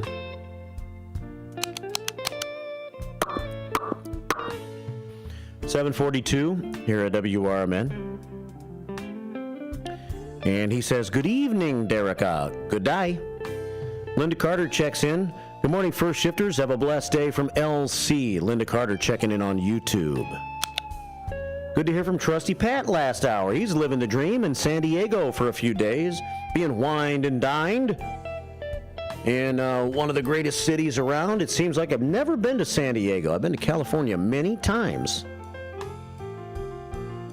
in my younger travels of broadcasting games, and I've been to LA, and I've been to San Francisco, and I've been to where else? Cal Poly Pomona. I'm forgetting some cities right now, but I've been through California quite a bit. That's where I saw Clint Eastwood. I was in Carmel, California one time, and when he was like the mayor of the town, and I went into his restaurant, there he was, Clint Eastwood, eating. Sitting in a booth with somebody. So I've been to California a lot, but I've never been to San Diego. I think I'm missing maybe the best city. Trusty Pat's getting to experience San Diego the last few days. And he says, good morning to all First Shifters. Greetings from San Diego, California, from Trusty Pat. He says there's many downtown Elgin restaurants that are gone. Oh, he's chiming in on what we're going to talk about later this morning with Steve Thoren, the history of Elgin restaurants. On the Elgin Time show this morning in the 9 o'clock hour. Trusty Pat says, many downtown Elgin restaurants are gone. Shanghai, Tower Grill, Enrico's, and Massey's Pizza. Or is it Massey's? You say Massey's, I say Massey's. Ninny Rose, Jeremiah, and Iris going by the radio station right now on their way to school this morning. Hell yeah. 2 of our youngest listeners in the car. Hell yeah. Iris and Jeremiah, driven by the limo driver, Ninny Rose. She yells at us in all caps every once in a while. Have a great day at school. Great day at school to you too, Northwest Wesley Jr. II, and thanks for the peace sign. Peace. 7:44 here at WRMN. CK and Anna the Chairman are going for a walk now, I guess, and they seem a little chilly out there walking down Douglas Avenue. Thanks for the coffee, CK. You're the best. Let's see. No Nickname John says, thank you for your wildest dreams. It's on his personal all-time favorite songs list. Really? You know, I like it. It's got good momentum, but it's not one of my favorites of all time. But I did play a Moody Blues song. I've only played one song so far on the show today. It was Moody Blues early in the program during the 6:20 first segment of the show. There goes the mystery man in the short beige van. You know what I'm talking about, ladies and gentlemen? Ladies and gentlemen, talking about Dick. The mystery man in the small beige van. His name is Dick. 7:46 here at WRMN. The Sultan of South Elgin checks in on the Image 360 information line this morning at 505-926-1410. Good morning, Mark and WRMN shifters. Greetings from Champaign, Illinois. The Sultan, he gets around, doesn't he? Wisconsin, Louisiana. This time he's gone south in the state of Illinois for a little family trip, it sounds like. He sent this picture yesterday of what he was looking at over the weekend. Isn't that a nice picture? From the Sultan of South Elgin, who sent that picture from Robinson, Illinois, about an hour east of Effingham, at the Quail Creek Country Club Cabins. 7:46, let's take a phone call, and then let's hit you with a couple more news stories. I won't hit you hard. I'll try not to hit you hard. 847-931-1410. Good morning. Welcome to the first shift. Good morning, Mark. Hi, James. How are things? Hey, listen, as you were going through your repertoire of places, it reminded me instantly of one of the best songs that Johnny Cash ever sang. So you got to play it. The title of the song is "I've Been Everywhere." Yeah, I like that song. It's a terrific song. And every time I hear that song, I say, how did he remember those lyrics? How was he able to even get that? The way, I mean, the speed of, the rate of, the way he sang that song. I mean, the words just seem to spring out of his mouth. I can't even say it now. I'm getting tongue-tied. I know what you mean. He rattles off a lot of cities really fast, and I can't imagine how he's not able to read those because he's reading them. He's saying them so fast. So he must have practiced a lot. I'm not quite sure. Yeah, you got to play a shot of that song in reference to what you were saying. But that's the first thing I thought of when I'm listening to you saying all these different cities that you've been to. That instantly popped into my head. See if you can show a little bit of that over the radio. Okay, I will. Okay, buddy. Thanks, James. Bye. Bye. All right, James checking in. He wants to hear a little Johnny Cash. He wants to hear that song, "I've Been Everywhere." And I'm trying to cue it up for you right now. Oops, hold on. You got to cut the blues, producer. Turn the blues off, producer. Thank you. You're welcome. And now back to the Johnny Cash song. I was toting my pack along the dusty Winnemucca Road when along came a semi with a high and canvas-covered load. If you're going to Winnemucca Mac with me, you can ride. And so I climbed into the cab and then I settled down inside. He asked me if I'd seen a road with so much dust and sand, and I said, listen, I've traveled every road in this here land. I've been everywhere, man. I've been everywhere, man. Across the deserts bare, man. I breathe the mountain air, man. Of travel I've had my share, man. I've been everywhere. I've been to Reno, Chicago, Fargo, Minnesota, Buffalo, Toronto, Winslow, Sarasota, Wichita, Tulsa, Ottawa, Oklahoma, Tampa, Panama, Mattawa, La Paloma, Bangor, Baltimore, Salvador, Amarillo, Tocopilla, Barranquilla, and Padilla. I'm a killer. I've been everywhere, man. I've been everywhere, man. Wow. Across the deserts bare, man. I breathe the mountain air, man. Travel I've had my share, man. I've been everywhere. Wow. I've been to Boston, Charleston, Dayton, Louisiana, Washington, Houston, Kingston, Texarkana, Monterey, Faraday, Santa Fe, Tallapoosa, Glen Rock, Black Rock, Little Rock, Oskaloosa, Tennessee, Chicopee, Spirit Lake, Grand Lake, Devil's Lake, Crater Lake, Beach Lake. I've been everywhere, man. I've been everywhere. Shut up! Across the deserts bare, man. I breathe the mountain air, man. Of travel I've had my share, man. I've been everywhere.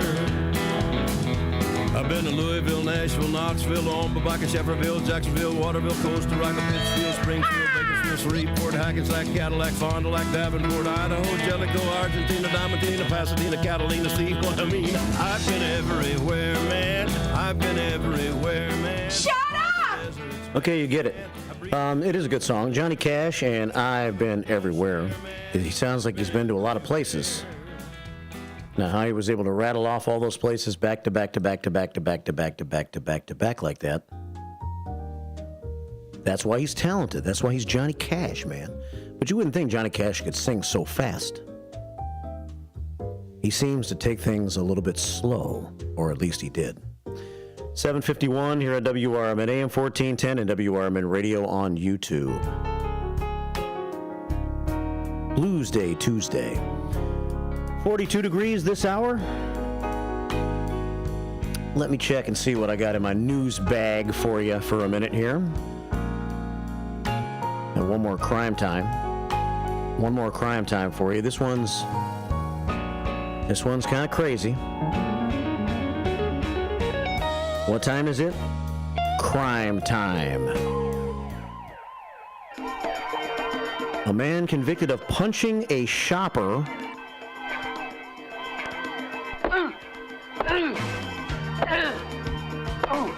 at an Algonquin grocery store 2 years ago was sentenced to 180 days in the county jail. That's something Johnny Cash could sing about. And 30 months of felony probation and ordered to undergo an anger management evaluation.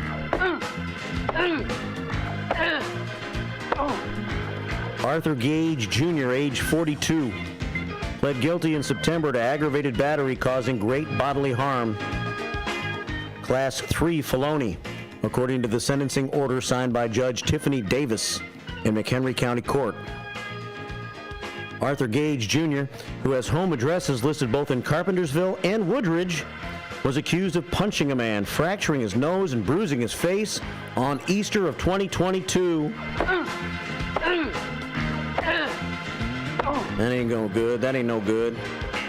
In asking for probation, Gage's attorney, Assistant Public Defender Kim Messer, said the man had hit Gage's car with his hand as he walked past it while it was parked in the fire zone outside of the Jewel Osco at 103 South Randall Road. Them's fightin' actions, Gage thought amongst himself. Gage then followed the man into the store to confront him, and words were exchanged. The words that were exchanged were not available at press time, unfortunately. Those would be fun to say. Or the video might be fun to play for you if we had that available. Oh boy, maybe not so fun, because the man made a racial slur and possibly some threats. Mr. Gage reacted to that, said Messer, the public defender. She said Gage, who cares for his elderly father and drives him to dialysis 3 times a week, will pay the man restitution. She said this is an occurrence not likely to ever happen again, and Gage has said he doesn't understand why he hit the man. Just got out of hand for a minute. My temper flared up. In asking for 3 years in prison, Assistant State's Attorney Justin Neubauer also pointed to the incident as having no rhyme or reason. The prosecutor also noted that other offenses of which Gage has been convicted in the past, you see. After this incident at Jewel, he was charged with attempted identity theft, a criminal misdemeanor. He pled guilty in September to that, and he's currently on conditional discharge. That's not the good kind of discharge. Only months before the Jewel incident, January 17th of 2022, Gage was accused of gouging the driver's side front and rear doors of a Toyota Corolla with an unknown object. Thinking maybe a key? Unknown object. What would you gouge some doors with? Causing $500 to $10,000 in damage, depending on who was going to fix it, according to the criminal complaint. So Gage has had some history of some legal action. But the bottom line out of all this is he punched the dude at the grocery store. And he has been given 180 days at the county jail and 30 months of felony probation. A song that Johnny Cash would be happy to sing. 7:55. You're at WRMN AM 1410 and WRMN Radio on YouTube. We'll try to share some more stories towards the end of the 8 o'clock hour. I believe Rick Kozal is going to be here in a few minutes, and we'll chat with him about Elgin if you have something you'd like to mention or ask him. Feel free to send me a text at 505-926-1410. Rick, by the way, is the city manager for the city of Elgin. If you're keeping score at home in your identification scoreboard. And chat with him about a few things that were in the Daily Herald last week. But the phone number to text is 505-926-1410. You could also join us on YouTube at WRMN Radio on YouTube. Or call 847-931-1410. All right, let's see what else we can get into here before the end of this hour. We have about 2 minutes left. How about we say good morning to Blackhawks Brad. He says the word of the day today is truncate. Truncate, to make something shorter, such as a discussion or essay. Let's win this day, says Blackhawks Brad. Let's do that to the tune of Tony Cool, who says this is staff meeting number 217 of the year.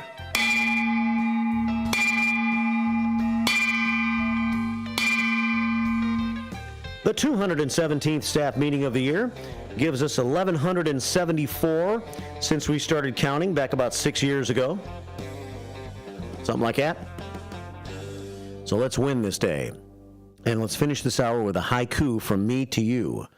The missing harmonicas report filed 6 days ago now is still valid. The harmonica has come up missing, and it's been missing now for 6 days. It's presumed the harmonica is still alive somewhere, but if you know of the whereabouts of the harmonica, you can send me a text at 505-926-1410 if you've seen or heard from the harmonica. Here's the haiku using the word truncate. Please repeat after me. Truncate discussion. Keep thoughts succinct, on point. Stay on the topic. Well, all I have is a whistle, so no harmonica, but you get this.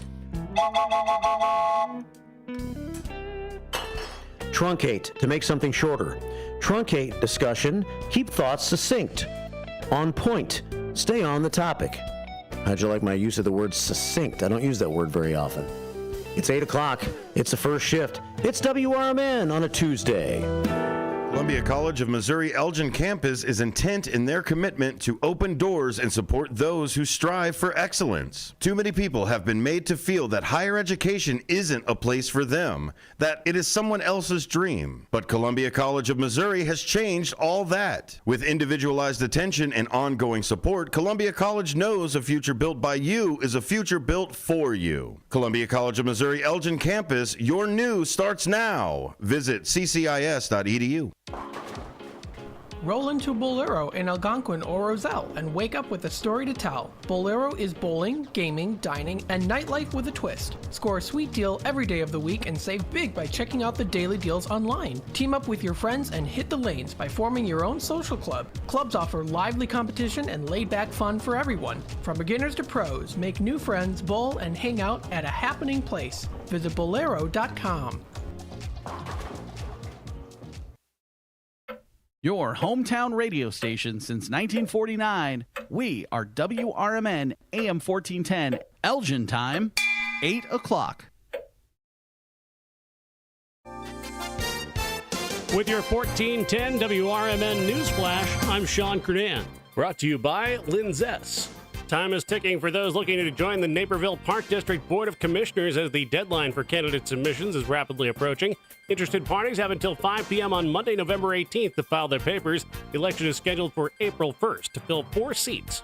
The City of Elgin announcing that the Knits and How experience is coming to the Hemmons Cultural Exhibition Hall. You can mark your calendars for November 24th from 7 to 9 p.m. for this unique piano bar and comedy show where you can request songs, participate, and enjoy stand-up comedy.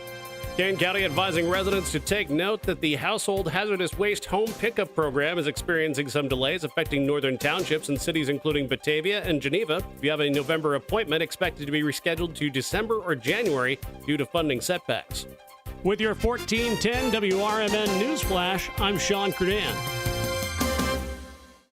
Oh no, my phone. Hear that? It's the sound of a skater dropping her phone and smashing it on the ice. Yep, it's definitely broken. But at Verizon, we got you. This holiday, trade in any phone, any condition from one of our top brands and get a new Samsung Galaxy S24 Plus on Unlimited Ultimate and Watch 7 and Tab S9 FE 5G. That's over $1,800 in value. So you'll save big on 3 great gifts. Only at Verizon. Service plan required for watch and tablet. Over $1,800 value based on phone, watch, and tablet. Trade in and additional terms apply. See Verizon.com for details. Drivers who switch and save with Progressive could save hundreds, which could be life-changing.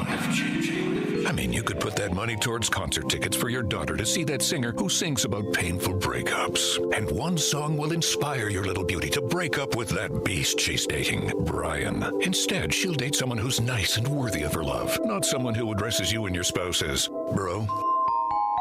And it's all because you could save money switching at Progressive.com. Progressive Casualty Insurance Company and affiliates, not available in all states.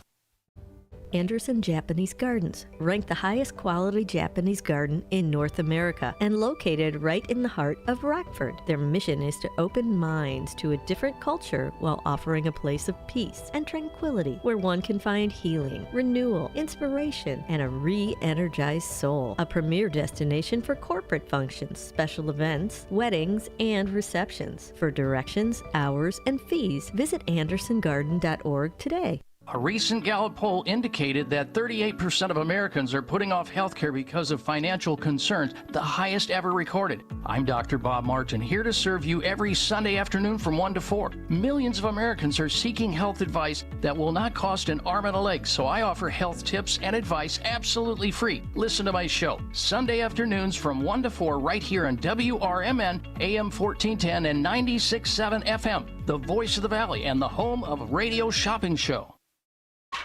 Progressive presents the Sports Flash on News Talk Radio 1410 WRMN. 3 straight losses for the Bears after Sunday's embarrassing 19-3 setback at home against the Patriots. Chicago coach Matt Eberflus said there will be changes. NBA Monday night, the Bulls came up short, losing 119-113 at home against the Cavaliers. Cleveland is 12-0 with the win. They're the 8th NBA team to start the season 12-0. The Bulls dropped to 4-7, 1-4 at home. Josh Giddey, 18 points, 8 rebounds, 7 assists. Zach LaVine led the Bulls with 26 points, while Nikola Vukovic and Kobe White added 20 apiece. The Blackhawks are off until Thursday when they visit Seattle. Chicago is 6-9-1, 4-5-1 away from home. Roster move Monday. The team put Andreas Athanasiou on waivers. Bundle auto and home, renters or condo, and save with Progressive. I'm Chuck Sanders on News Talk Radio 1410 WRMN. Oh no, my phone. Hear that? It's the sound of a skater dropping her phone and smashing it on the ice. Yep, it's definitely broken. But at Verizon, we got you. This holiday, trade in any phone, any condition from one of our top brands and get a new Samsung Galaxy S24 Plus on Unlimited Ultimate and Watch 7 and Tab S9 FE 5G. That's over $1,800 in value. So you'll save big on 3 great gifts. Only at Verizon. Service plan required for watch and tablet. Over $1,800 value based on phone, watch, and tablet. Trade in and additional terms apply. See Verizon.com for details. Some people just know they could save hundreds on car insurance by checking Allstate first. Like you know to check the propane tank on your grill first before hosting a tailgate. Let's fire up. Here, let me try. Seriously? You didn't check the propane? Who wants chips? Yeah, checking first is smart. So check Allstate first for a quote that could save you hundreds. Salt and vinegar? You're in good hands with Allstate. Savings vary. Subject to terms, conditions.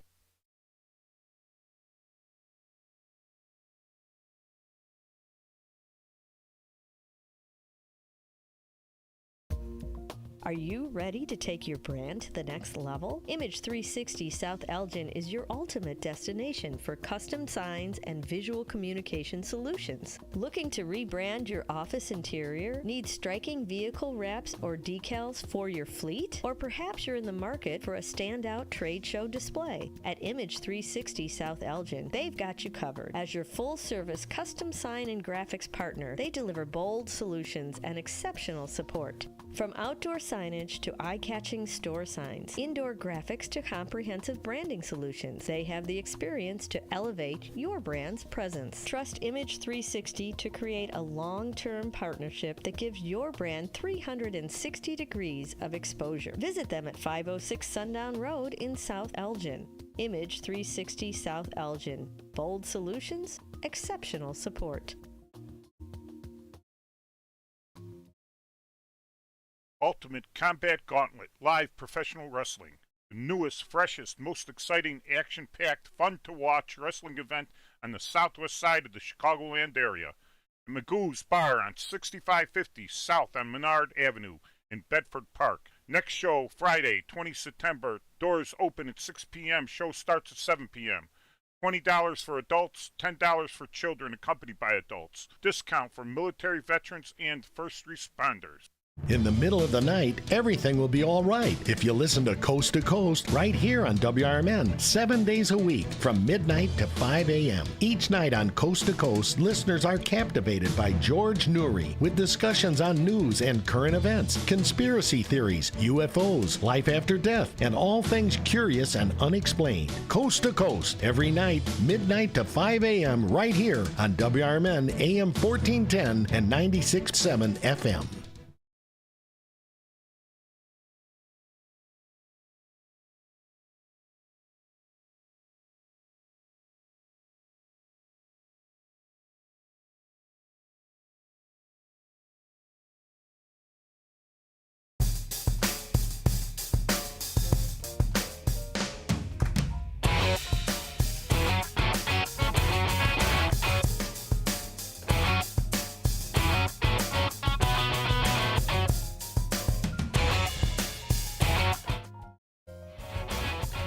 Here at WRMN AM 1410 and WRMN Radio on YouTube. If you want to join us, I have a guest with me now. I've been talking about him being here today, and here he is. He's the city manager for the city of Elgin. Rick Kozal on with me, and we're on YouTube at WRMN Radio on YouTube if you want to join us that way. And if you have anything you want to ask the city manager, type something up on YouTube, and I'll keep an eye on that for you. And also on our Image 360 information line at 505-926-1410. How are you, Rick? Good morning, Mark. Thanks for having me. Thank you. Thanks for coming in. WRMN as well. Thanks. Yeah, appreciate you being here. I just was kind of probably long overdue to have you in anyway to talk about the city of Elgin a little bit. And it's a budget time, and I guess what I saw in the Daily Herald late last week made me think, well, why don't we just have him into the radio station here and talk about some of the things that you've presented to the city council, right, at the last meeting last Wednesday, is that right? Yeah, that's correct. Usually on the first Wednesday of November, provide an overview of the broader themes that we're going to be discussing during the budget deliberations in the coming year. This year is happy to provide information showing that for the 11th consecutive year, the general levy in the property tax, that's what primarily funds city operations, in addition to other revenue sources, is going to be flat for 11 consecutive years. And that's a demonstration of the city's ability to hold the line on costs, look for ways to realize greater efficiencies, and also from the astute guidance of our Chief Financial Officer, Deb Naraki, and what she does in managing the work with the departments to make sure that we're only looking for the money that we need for the operations. There's nothing left over at the end of the year. Yeah.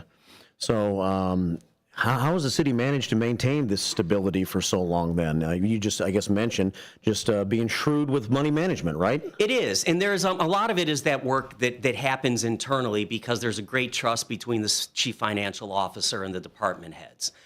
That trust comes because people are only asking for what they need, and there isn't additional revenue, as I said, leaving on the sidelines at the end of the year. We don't want to be finishing the year. There's nothing wrong with finishing with a surplus, but we don't also want to bring in more money than we need. And so through the past decade, the work that's been going on with the department heads, particularly with the new leadership, has been finding a way to tighten up those budgets and make sure that what we present to the public on a regular basis is exactly what we need to continue going forward. That, again, with continually reevaluating the need to replace positions, find additional efficiencies in the operations, all of that combines to keep that level flat for such a long time. One of the things that may change, though, that I saw in that article are the water and sewer rates, right? You proposed some hikes in those two things based on a lot of projects that are being done in the city right now, right? We've heard so much about the lead debacle, whether the water's safe or not. I know you and I have even talked about that before, and all the lead pipe replacement, the projects that are going on in the city. That's very costly. It is, and let's make it, and I appreciate your pointing out the fact that our water is safe. What we're doing is replacements in some of the oldest homes in the city that have lead service lines, which was an established practice in the industry at that time. Yes, it's unfortunate. The city, when it had the foresight to begin using the Fox River as its water source, has historically had some of the lowest water rates in the metro area. But even with these proposed increases, and that's to take care of $150 million in lead service line replacements, and then also begin doing work on shoring up leaking water mains, making changes to the water treatment plant to reduce forever chemicals, create the addition of some additional wells to serve as a backup for the river. All of that is generating increases in the water and sewer rates, but it keeps us still right smack in the middle of other municipalities in the Chicago metro area, typically because those are on Lake Michigan water and they pay a premium for doing that. So if a lot of what you presented then is now going to be discussed by the city council, right? So correct. Even though you've made these recommendations, it's not a done deal yet because the budget itself is not going to be approved or voted on until next month. Ultimately, right? That's correct. But what we do for some of it in advance, and I know that you keep track of the city, we had a detailed presentation on the water rate studies earlier in the year. And we indicated so we could spend a lot more time on that, what was going to be coming with the budget. But yes, absolutely, this is the time now for the mayor and the city council to begin the deliberations, begin questioning staff, begin looking at the initiatives that are being proposed, and establish whatever different priorities they may have in what they see as the vision of the future going forward. But the idea is when we do present this budget, it's the result of listening to the views of the council members through the preceding year. It's also guided by the strategic plan, so there really shouldn't be any big surprises when we're presenting a budget at the end of the year. That's not the intention. So, I mean, if the city council decides to approve of what you've brought forward, then the water rate would then possibly increase by 9.5%. Is that right? It's 9.5% for next year, Mark. Unfortunately, that's correct. The sewer rate's about 4%. And in the water plan, we have a 5-year plan that we march out. The water rates, unfortunately, go up to about 9.75% at the end of that 5-year plan. But again, that is to replace $150 million in lead service lines, to do the work that's necessary to conduct the analysis if the Kimball Street Dam is removed, what it would take to create an additional water intake, and then also continue work on what's called the combined sewer separation. There's about $50 million worth of work left in that to separate the storm and sanitary sewers that sometimes overflow and put effluent into the Fox River. We've got about 10 miles left, and we've spent about $96 million on that. Wow. Yeah. What impact? How much are you involved in the ultimate decision that'll be made on the Kimball Street Dam? And it seems like this project and different municipalities are handling it in different ways. Elgin has some different things to consider when it comes to the dam than maybe Carpentersville, that is in the process or recently pulled their dam. In St. Charles, I saw an article last week that it may be a long time before they finally decide. There's no exact timetable for this decision to be made right now, is there? It's been pushed out by a year by the Army Corps of Engineers, and Elgin's in a similar situation as the St. Charles, where it's looking like there won't be any type of inflection point on decision-making until 2026. But that decision is going to be made by the community and the city council. The staff's job is to do all of the research that's necessary to demonstrate the implications for that action. And as you pointed out, Elgin's in the unique situation because that dam actually functions as a reservoir for the existing water intake. If the dam is removed, the water intake will have to be moved to the other side of the river on the east bank, and initial costs for that are in the $25 million range. We've looked at alternatives to see if the geology of the riverbed would be able to support the intake remaining in that area. Preliminary indication, not even preliminary, engineering designs came back show that that isn't going to happen. So that's all part of the process. We're here to be dispassionate, to provide dispassionate, objective information to help guide the community and the council in its decision on this big initiative. We're talking with Elgin City Manager Rick Kozal. He's with us till about 8:30, so if you have anything you'd like to ask him, 847-931-1410 is the number to call. How long have you been with the city of Elgin now, Rick? 1995. Yeah? started as an assistant corporation counsel, then was appointed to the assistant city manager in 2009, and then been manager since 2016. Wow. So I've been manager now for 8 years of the Good city. math, yep. That's not too hard of math, but so we also have a lot of other projects coming up, I know, and that is the Kimball Street Bridge and the Chicago Street Bridge. Yeah. With construction set for several years down the road. I think it's going to start with Kimball from 2026 to 2028, and then Chicago Street from 2028 to 2030. These projects are critical and crucial because the fact the bridges are just old, right? They need to be updated. You've got it. You've done your homework. And what we're doing in this instance is under the direction of Public Services Director Mike Pubens. He's been very effective in finding ways to shake the trees to get federal or state dollars for the assistance. This is about a $41 million project. And while we don't have funding secured yet, the hope is that we may be able to receive about 80% in reimbursement in combination of state and federal funds. So that's what the hope is. And the decision still has to be made as far as traffic is concerned, right? As far as how it's going to operate during the course of those years. If there's a talk about the possibility of having two-way traffic maybe on the Highland Bridge, that has to be decided, right? Yeah, or I think the bigger point is going to be is whether you do Kimball Street in 1 year and just completely knock it off in a year, or find ways to do both sides of the bridge. I haven't heard the possibility of Highland going in both directions because that's complicated by the railroad gates. We don't have the ability to switch that up quite as easily. The real issue is going to be whether we do Kimball in 1 year or two. And I know the last time that we did resurface the deck on Kimball, we divided it. We divided it over a 2-year span so you could still keep traffic going that way, but that's yet to be determined.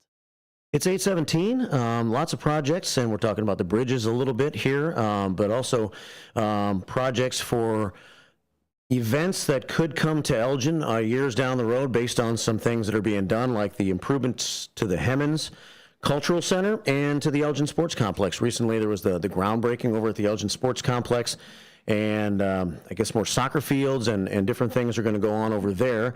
That's all in a hope to bring more tournaments to the city of Elgin and more people here for weekends, right? I mean, ultimately, to make Elgin a better place athletically for people to come into town and have and be able to play year-round, too, on some of those fields that before they have synthetic turf you couldn't do. Absolutely right, Mark. But it's also for the Elgin residents as well. We have a shortage of multi-use facilities, particularly for soccer, and we lose a lot of our residents to other communities. And no different, soccer is no different than softball or anything else like that. You typically go out afterwards, after that event, to celebrate, either get burgers or beers. And part of our hope is with the sports complex, not only for the tournaments on the weekends, but for the residents that we lose to other municipalities, with the eastern access on State Street, Illinois 31, that whole intersection being redone. It's a nice, easy way for people to find their way to the downtown, to the different venues here to take advantage of the fun either before or after the events that they have at that multi-purpose field. And you hit it on the head with the synthetic turf. I know that there's issues about the continued sustainability of that, but we're going to program these things for about 18 hours a day. They're going to run, the demand is there, and with the lighting, they're going to be used pretty heavily, and there just isn't any way to get that done without having a synthetic surface, unfortunately. What about the Hemmons? I know that it's gotten a major facelift. And what is it, just because the Hemmons needed a major facelift, or is there hopes that with the major facelift there will be a better ability to attract some different acts that haven't been coming to the Hemmons in recent years? It's both, Mark. We've been talking about making improvements to the Hemmons for about 20 years. And there's been no shortage of task forces that have come up with recommendations for the improvements.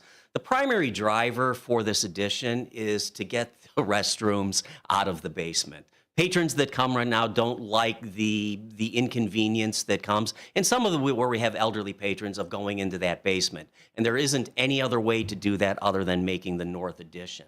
However, with this north addition, bringing the restrooms up to the first floor, we have now an opportunity for additional venues, for entertainment spaces. There's going to be a pretty cool second floor deck that people are going to be able to utilize for events that look out with a better vantage point. And As we've increased the amount of special events in the city, particularly over the last year, we're beginning to refocus on Hemmons as a destination venue to begin with these new amenities, begin attracting more opportunities for performers that'll bring people from outside the city, introduce them to the city and the downtown. Yeah. 821 here at WRMN. I do have a few listeners' questions coming in now on YouTube and on the Image 360 information line. Let's see. The Sultan of South Elgin, as we call him, says, let's see, serious question about the dam and water intake. One of our previous water department managers said that the current intake is old and has structural issues. Was that looked at in the analysis? And if so, what were the results and thoughts about moving the intake simply because what we have right now is going to possibly stop working properly sometime in the near to medium future? That's simply not true. I'm not aware of any previous director that made that statement, and the city has engineering studies from consultants that indicate that that's not the case. Certainly, like any other capital improvement, regular maintenance is required, but there's nothing to suggest that the current location of the water intake needs to be moved, whether the dam stays or not. If the dam stays, that intake can continue to be upgraded, and there's no need to move it to the east side of the river.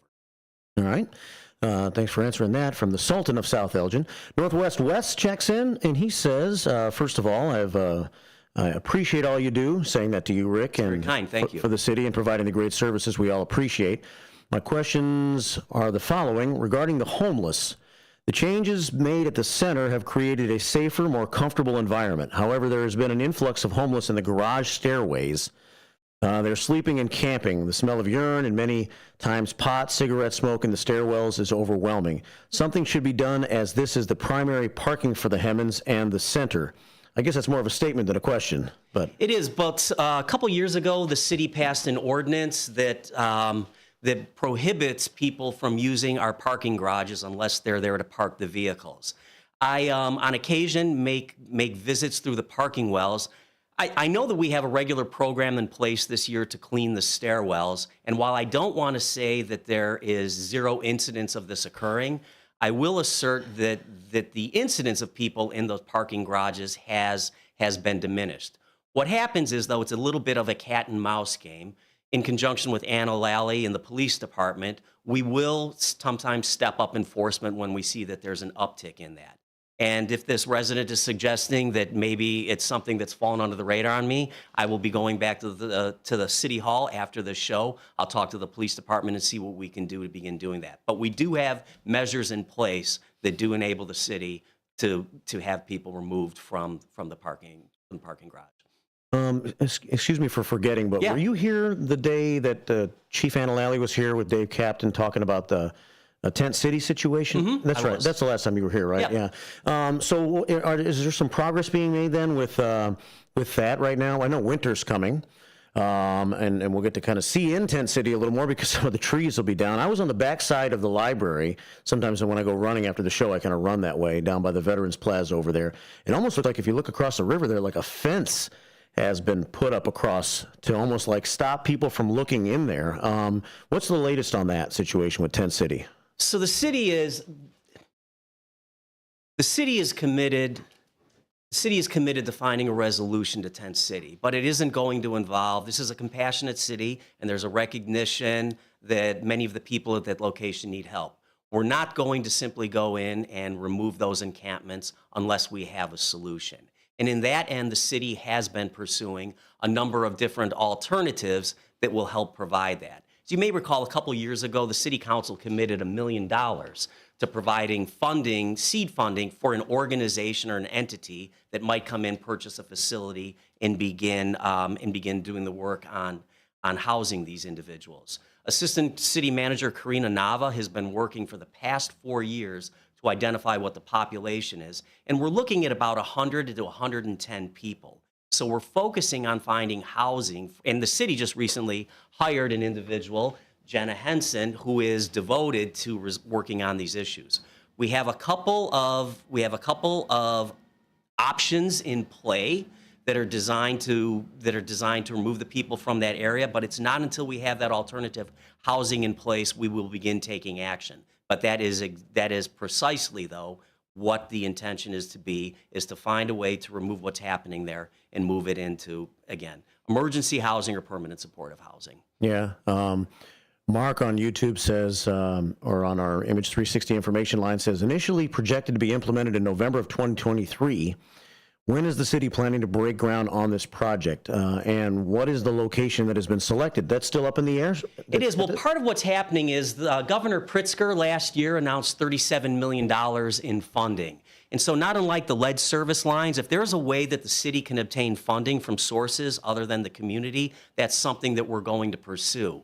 The introduction of that grant with about $16 to $17 million focused on the collar counties has created a shift with the city. The plans that it was initially pursuing didn't comport with the grant guideline requirements, so we're looking to do something where we can get the majority of this cost funded by the state, and that's what we're working on right now. All right, 8:27 with City Manager Rick Kozal, just going to be with us for a couple more minutes until the bottom of the hour here. So I'm just going to stick with listener questions, I guess. They're asking some interesting ones that I think about sometimes. Anything new on the ice rink front? This is something that's always talked about as far as people saying that we need an ice skating rink ever since that other one went away a few years ago. Do you know of anything new on that? There isn't at this time. I mean, the city had, city staff and council had extensive discussions during the renovation of the Civic Center Plaza as to whether we wanted to incorporate the ice rink in there again. The decision at that time by the city council was no. And so since that time, alternative locations that would either require the use of synthetic ice or a chiller have not immediately been identified. There's talk about doing it sometimes on the pad that's located at the southern end of Festival Park, but that isn't a flat surface, and it doesn't lend itself, and it's a small footprint. We looked at opportunities to potentially doing something in DuPage Court that was deemed too small.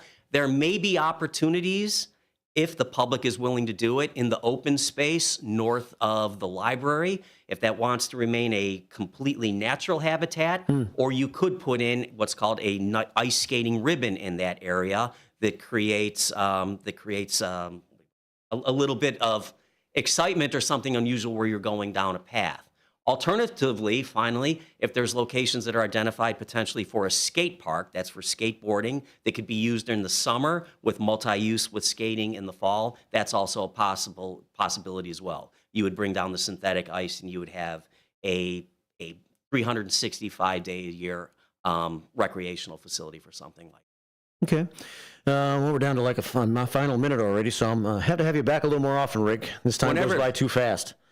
But one last quick answer, I guess, on a question. Sure. Is there any increased concern about the number of shots fired that we're having in the city of Elgin? It looks like we're on a pace to break the record of 66. I think we're at about 60 right now. You know, the shots fired, that's part of the city's commitment to transparency. We don't hide anything behind the curtains. Everything is out front. And I think, as you know, a little bit earlier in the year, the city was voted the safest, or was recognized as being the safest city in the United States by Go Banking rates. Now, you can sit here and say it's like we're on pace for having shots fired at a higher rate than you've ever seen before. But on a per capita basis, what Chief Lally and the police department are doing in a community of this size with the socioeconomic diversity, those are objective measures on crime that Go Banking rates put through the data blender, and we came out on top, literally the best in the nation. And so all that to say is, while there's an indication that the shots fired are going up, if you see the follow-up on these, more often than not, the police department is able to resolve the source of the issue, even if there isn't an arrest, or they're able to identify what the occurrence is. But I think that those numbers need to be taken in context of the greater span. We're a large community, 115,000 people, in the sense that in a community of this size, there's never going to be any type of criminal activity. It's just not reasonable to expect that. But objectively, as was announced earlier in the year, on a per capita basis, we're safer than any other community of this size. Okay. Well, thanks so much, Rick, for spending the time here today. And again, we'll have to have you back soon. And thanks for the update on many different questions. My pleasure, Mark. Thanks for having me, and thank you, WRMN. City Manager Rick Kozal from the City of Elgin. More coming up here on the first shift. Keep it here on this Tuesday morning. 4 seats. With your 1410 WRMN News Flash, I'm Sean Curdan. Oh no, my phone. Hear that? It's the sound of a skater dropping her phone and smashing it on the ice. Yep, it's definitely broken. But at Verizon, we got you. This holiday, trade in any phone, any condition from one of our top brands and get a new Samsung Galaxy S24 Plus on Unlimited Ultimate and Watch 7 and Tab S9 FE 5G. That's over $1,800 in value. So you'll save big on 3 great gifts. Only at Verizon. Service plan required for watch and tablet. Over $1,800 value based on phone, watch, and tablet. Trade in and additional terms apply. See Verizon.com for details. Drivers who switch and save with Progressive could save hundreds, which could be life-changing. I mean, you could put that money towards concert tickets for your daughter to see that singer who sings about painful breakups. And one song will inspire your little beauty to break up with that beast she's dating, Brian. Instead, she'll date someone who's nice and worthy of her love, not someone who addresses you and your spouse as bro. And it's all because you could save money switching at Progressive.com. Progressive Casualty Insurance Company and affiliates, not available in all states. Progressive presents the Sports Flash on News Talk Radio 1410 WRMN. Men's college basketball on Monday. Number 7 Iowa State beat Kansas City 82-56. Number 13 Purdue 92-84 winners over Yale. Marshall beat Southern Indiana 77-63. Notre Dame over Buffalo 86-77. DePaul's 3-0 after a 95-64 win over Mercer. 3 straight losses for the Bears after Sunday's embarrassing 19-3 setback at home against the Patriots. Chicago coach Matt Eberflus said there will be changes. NBA Monday night, the Bulls came up short, losing 119-113 at home against the Cavaliers. Cleveland is 12-0 with the win. They're the 8th NBA team to start the season 12-0. The Bulls dropped to 4-7. Bundle auto and home, renters or condo, and save with Progressive. I'm Chuck Sanders on News Talk Radio 1410 WRMN. Oh no, my phone. Hear that? It's the sound of a skater dropping her phone and smashing it on the ice. Yep, it's definitely broken. But at Verizon, we got you. This holiday, trade in any phone, any condition from one of our top brands and get a new Samsung Galaxy S24 Plus on Unlimited Ultimate and Watch 7 and Tab S9 FE 5G. That's over $1,800 in value. So you'll save big on 3 great gifts. Only at Verizon. Service plan required for watch and tablet. Over $1,800 value based on phone, watch, and tablet. Trade in and additional terms apply. See Verizon.com for details. Some people just know they could save hundreds on car insurance by checking Allstate first. Like you know to check the propane tank on your grill first before hosting a tailgate. Let's fire up. Here, let me try. Seriously? You didn't check the propane? Who wants chips? Yeah, checking first is smart. So check Allstate first for a quote that could save you hundreds. Salt and vinegar? You're in good hands with Allstate. Savings vary. Subject to terms, conditions, and availability. Allstate Fire and Casualty Insurance Company and affiliates, Northbrook, Illinois. Want to read some action-packed, exciting pulp fiction? Read the works of Michael Tooman, now featuring their international crime thriller, I Married a Bot Madam. Available on Amazon in hardcover, paperback, and Kindle editions. The paperback is also available at other book retailers. Check out Michael Tooman's webpage at Scilink.net. That's Papa Sierra Yankee Lima India November Kilo dot November Echo Tango. Take a historic walk through the home of America's greatest showman, Al Ringling. Located in Baraboo, Wisconsin, you can view the grand opulence on a guided tour, now hourly starting 11 a.m. to 3 p.m. Weekday tours begin on the veranda and on the weekends in the tap room of the Al Ringling Brewery. Behind the mansion, kick back and try a flight of craft beers and dine at this family-friendly stop. Visit alringlingmansion.com for more information. Do you owe the IRS $10,000 or more in back taxes? Are you being audited or investigated? Has the IRS sent you a letter demanding payment? You may not owe what they claim. Make this free call to the tax doctor now. Let them negotiate with the IRS on your behalf. 800-234-0316. 800-234-0316. That's 800-234-0316. In the middle of the night, everything will be all right if you listen to Coast, right here on WRMN 7 days a week from midnight to 5 a.m. Each night on Coast to Coast, listeners are captivated by George Newry with discussions on news and current events, conspiracy theories, UFOs, life after death, and all things curious and unexplained. Whether you're working third shift or you're just a night owl, catch the most listened to overnight talk radio program in North America, Coast to Coast, every night, midnight to 5 a.m. right here on WRMN AM 1410 and 96.7 FM. 8:36 here on the first shift on this Tuesday morning. Welcome back to the show. Welcome back to more of the show. Welcome to the continuation of the show. We never went anywhere, right? That's what the consultant said to me a long time ago. We never go anywhere. The show just flows on. It's welcome back for me because I was running around. And you know what's so weird? Weird to me anyway, is that I put my cell phone, my own cell phone, which I usually bring into the room here with me in the morning with our Image 360 information line. I use my cell phone a little bit less during the morning show than I used to because I'm kind of using the Image 360 information line for texts more than I do my cell phone, but I've always said that if you want to send me a text to my cell phone, you can at 901-647-1240. A lot of you might have that number for one reason or another, 901-647-1240. But this is the first day, I think, in a long time, first day in a very long time, I guess, where I have become so reliant on the Image 360 information line for texts that I put my cell phone in the pocket of my lunch bag that I bring in every day. And during the interview with Rick Kozal, I was looking around going, where's my cell phone? I wanted to see if anybody had sent any questions in via the old school way, using my cell phone. It wasn't in the room. It never came out of the lunch bag this morning. So I guess I'm becoming less and less reliant on my cell phone all the time during the show. So during that last little break, I ran in the kitchen and got my cell phone out of my lunch bag. Now I can see the messages. Too late. No one cares! I think they care. No one cares! Fine.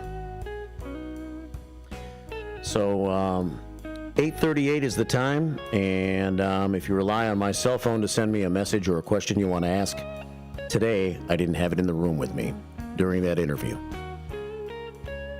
All right, it is 8:38 here at WRMN, and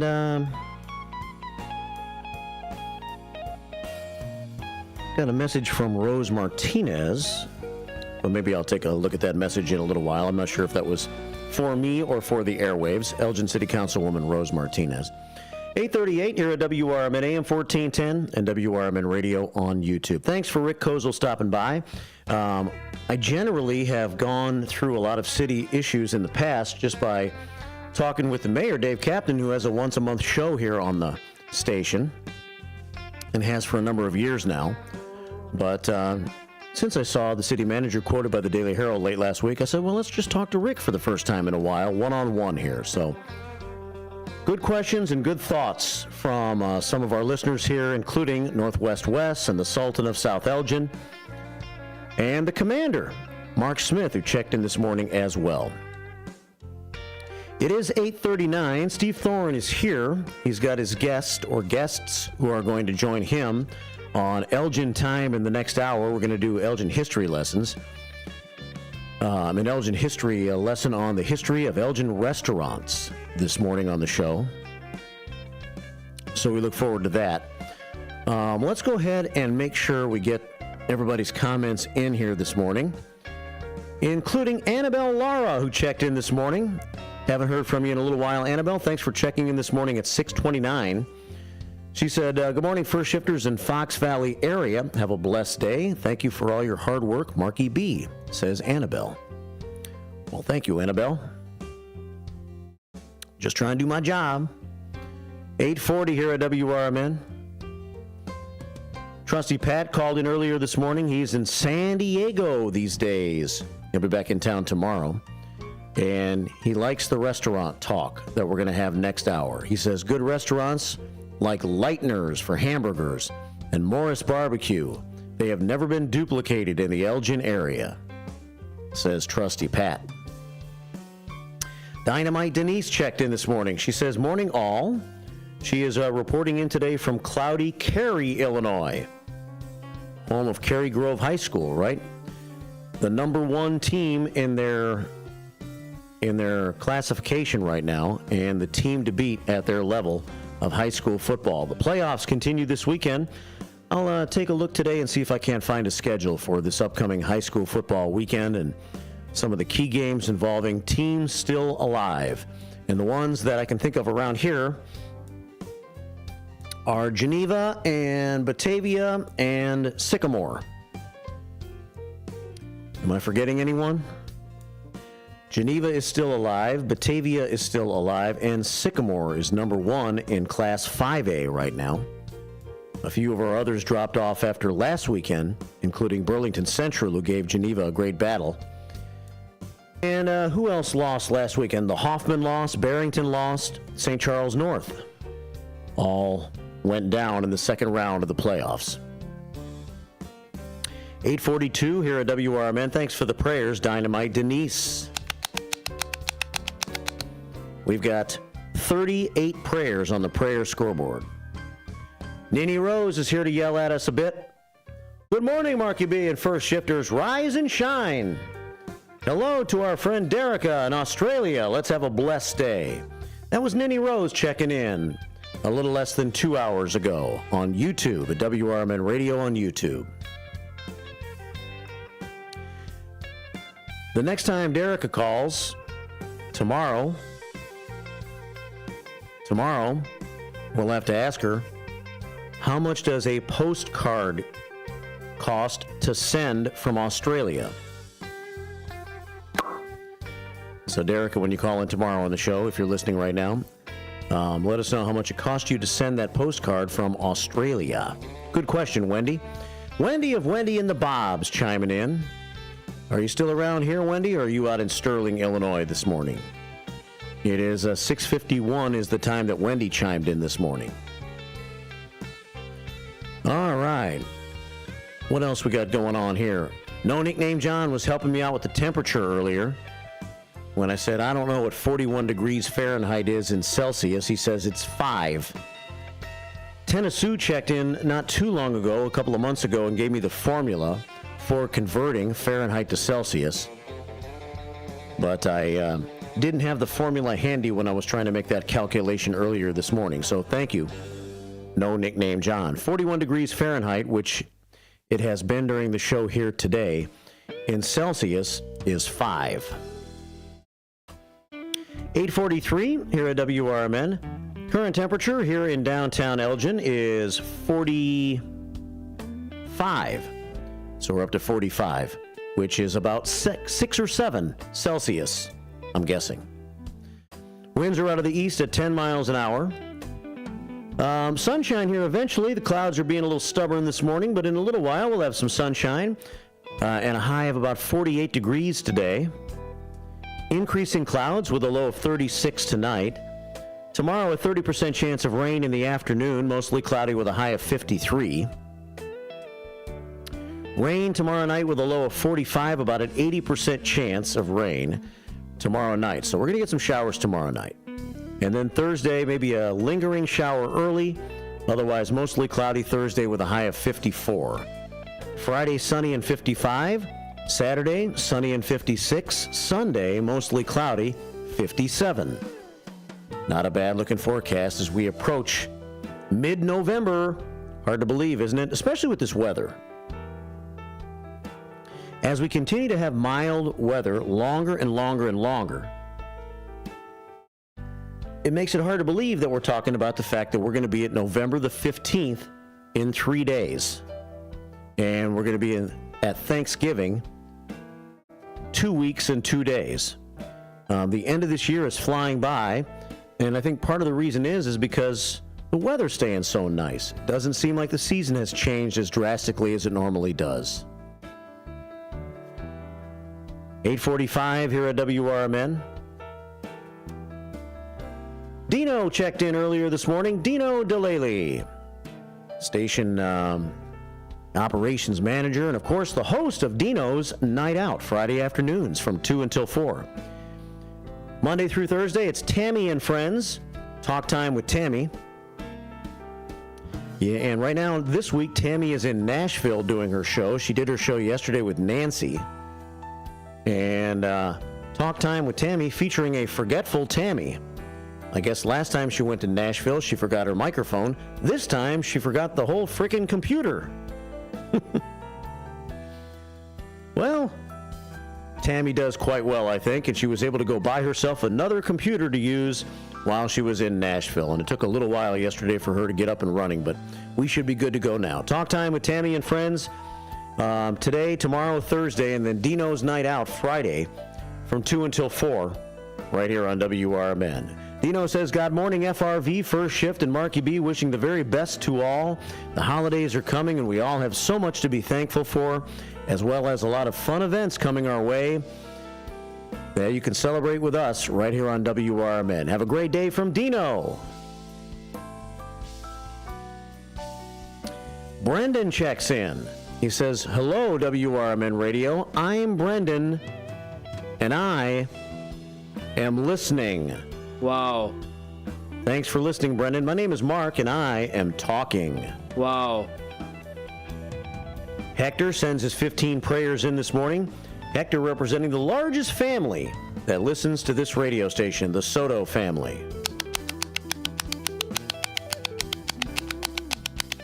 We are at 53 prayers on the prayer scoreboard.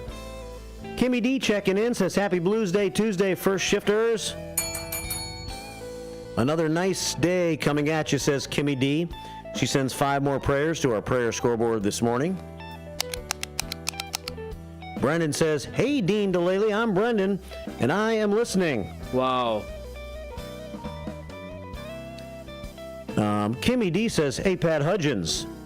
Yo, you over there in San Diego. You forgot Lazara's and the Yankee Doodle restaurant. 2 more restaurants here in the city of Elgin. We'll see how many of these restaurants are mentioned by Stevie T in the next hour.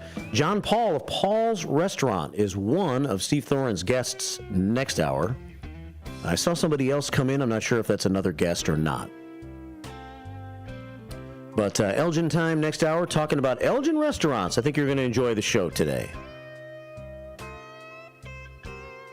Tim Murray checked in. He said, state of the art. But I'm not sure what he's talking about. That's what happens when I don't get the messages until an hour and a half later. That was conversations ago. Kimmy D says, we liked Leitner's hamburgers, but we loved the gyros at Leitner's back in the day as well. Wendy says, hey, how about Prince Castle and Star Restaurant? They had good burgers. And Udesen Restaurant. Am I saying that right? Udesen? Is that German? No. Udesen Restaurant? Sweet Sandy checks in, says, hey, Jack in the Box is coming back to Lake in the Hills. I like their tacos. Wow. Speaking of restaurants, Jack in the Box coming back to Lake in the Hills. That's really exciting.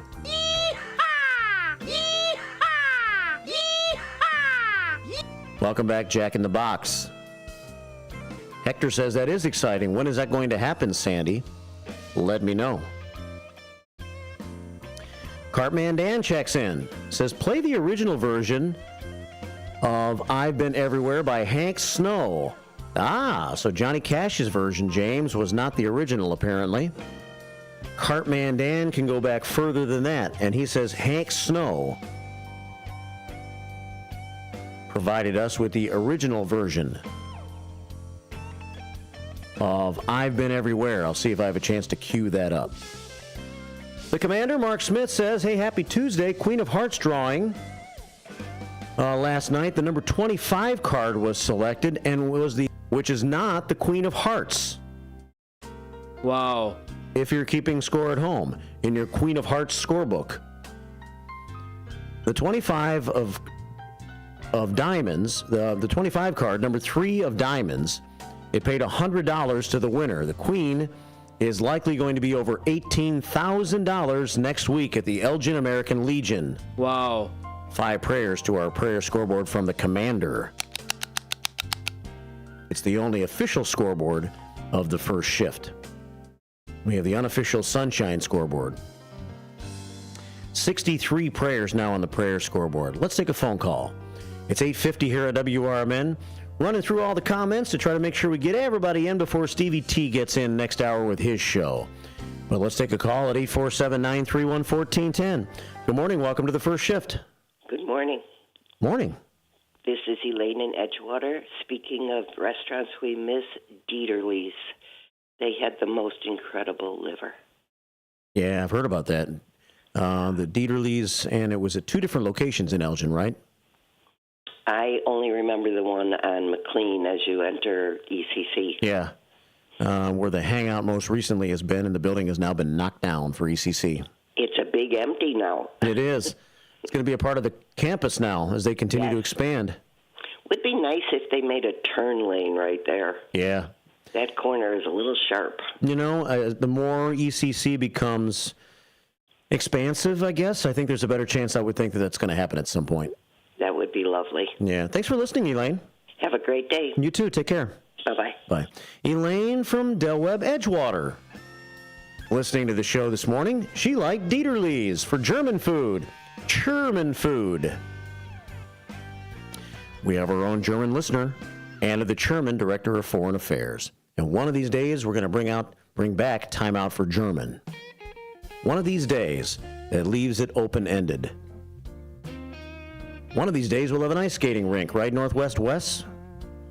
That leaves it open-ended. One of these days, we won't have Tent City. We're not going to give you the day.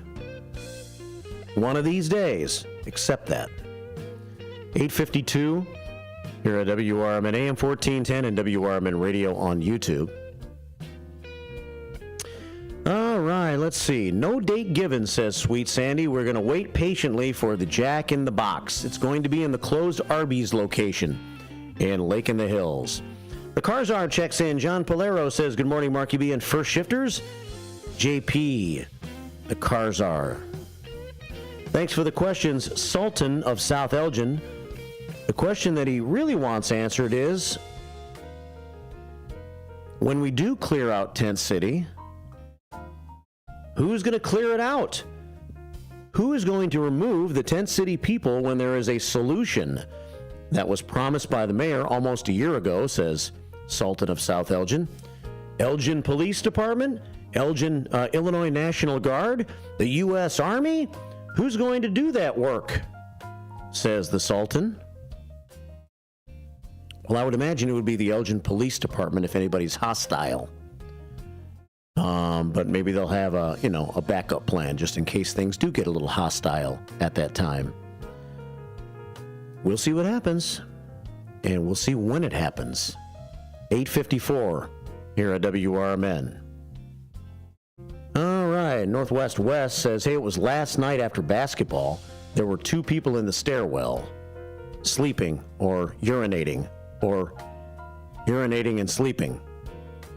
That was one of the questions that Northwest West posed for Rick Kozal last hour. Thank you for all the questions. Wendy says, we're making a trip this morning to Sterling for a half of the day, so they're still kind of in transit between their current home on Cook Cane and their future home in Sterling, Illinois. It's 8:54 here at WRMN. I think we're about caught up on YouTube. I have 2 phone calls coming in, and I'd like to finish by going over to our Image 360 information line if we still have any time, about 4 minutes before the end of this hour. So let's go to the phones. Good morning. Welcome to the first shift. Hello? Hello, you're on WRMN. Good morning. It's Ninny Rose. Ninny Rose, how are you? Yes. You guys forgot to mention fish and chips, which was off of McClure. Was it McClure Street? I think right now there's a taco place there. They make tortillas. Okay. Fish and chips? Yes. That was the name of the place? Yes. Okay. It was so good. And then also Church's Chicken, which was right on Kimball and Dundee. Church's Chicken at Kimball and Dundee. Okay. Yeah, back in the... Matter of fact, I think Taco Bell used to be there long moons ago. Yeah. Many long moons ago. Many long moons ago. Well, thanks for calling in, Nindy Rose. Yes, thank you. Bye-bye. Thanks for Hello, bringing... Hey, Derica. And thank you for bringing the kids by every day. Yes, they love it. And talk to you soon. Okay, bye-bye. Bye. And we'll finish on the phones with our friend who's going to tease us. His name is David. David Tease, good morning. Good morning, Mark. How you doing? I'm fine, man. How are you? Good. Two quick things. Why don't they think about putting an ice skating rink at the sports complex?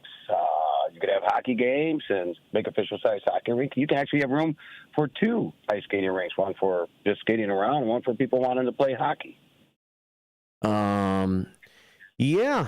I mean, I can think of lots of good places. I think that would be good. I think north of the library would be a good idea. But I really think it would be beautiful if it was in Festival Park. Yeah, that would be too. Yeah, lighting. And restaurants. Morris Barbecue used to be there on McLean, and Yaney's Chicken. God, I miss Yaney's Chicken. A lot of people have called in the past to talk about Yaney's Chicken here on the show. Yeah. All right. But I hope they get an ice skating rink here this year. People kind of like that stuff. Yeah, I agree. We would use it, that's for sure. Thanks, Dave. I get my skates out and do it. Let's Talk do to it. you guys later. Take care. David T's checking in this morning. We want ice skating. Maybe we should protest outside of City Hall with signs that say, ice skating rink, ice skating rink, ice skating rink. You're allowed to do that, you know. 8:57. You think it'll do any good? 8:57 here at WRMN. And Northwest West says, I want to go on record. At least we don't blame the police for the shots fired. I just wanted to be a greater priority of the council and city manager to help the police, is what Northwest West is saying. Not blaming the police, blaming maybe the city council in some way or another. We'll talk more about it in the future. Thanks for everything this morning. One last picture to show from MR2 Mike Reed, who sent this picture on YouTube this morning.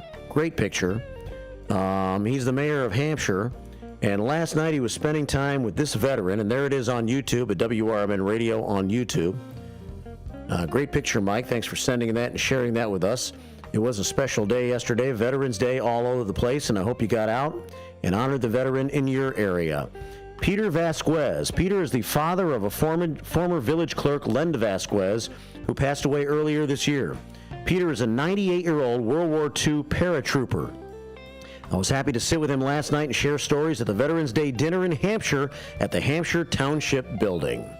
Thanks for sharing, Mike. See you on Thursday. Steve Thoren's in next hour with Elgin Time. The Missouri Elgin campus is intent in their commitment to open doors and support those who strive for excellence. Too many people have been made to feel that higher education isn't a place for them, that it is someone else's dream. But Columbia College of Missouri has changed all that. With individualized attention and ongoing support, Columbia College knows a future built by you is a future built for you. Columbia College of Missouri Elgin campus, your new starts now. Visit ccis.edu. Thanks for listening to WRMN 1410. Don't forget to join us every day for our Comfort Keepers feature. Comfort Keepers is a leading provider of in-home non-medical care for seniors and other adults in need of assistance with daily activities. Again, listen daily at 7:25 a.m. for our Comfort Keepers feature. And thanks for listening.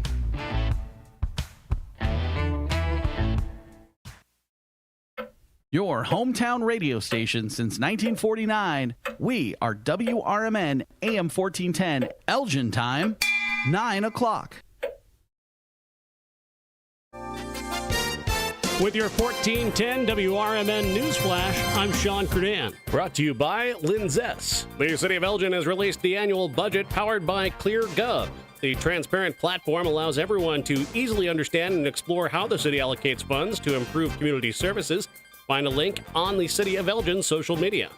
Kids who want to make sure that Santa gets their Christmas list this year can drop off their letter to Santa from November 15th to December 18th at the mailbox in front of the Edward Shock Center with no postage needed. Don't forget to include your return address to get a reply from Santa himself. Elgin is all set for the holiday season. The city has chosen a stunning blue spruce donated by local residents Brian and Debbie McMahon as its official 2024 holiday tree. You can join the community on November 30th at DuPage Court for the tree lighting ceremony with Mayor David Captain and Santa.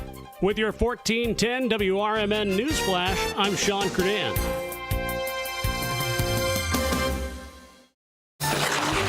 Oh no, my phone. Hear that? It's the sound of a skater dropping her phone and smashing it on the ice. Yep, it's definitely broken. But at Verizon, we got you. This holiday, trade in any phone, any condition from one of our top brands and get a new Samsung Galaxy S24 Plus on Unlimited Ultimate and Watch 7 and Tab S9 FE 5G. That's over $1,800 in value. So you'll save big on 3 great gifts. Only at Verizon. Service plan required for watch and tablet. Over $1,800 value based on phone, watch, and tablet. Trade in and additional terms apply. See Verizon.com for details. Drivers who switch and save with Progressive could save hundreds, which could be life-changing. I mean, you could put that money towards concert tickets for your daughter to see that singer who sings about painful breakups. And one song will inspire your little beauty to break up with that beast she's dating, Brian. Instead, she'll date someone who's nice and worthy of her love, not someone who addresses you and your spouse as bro.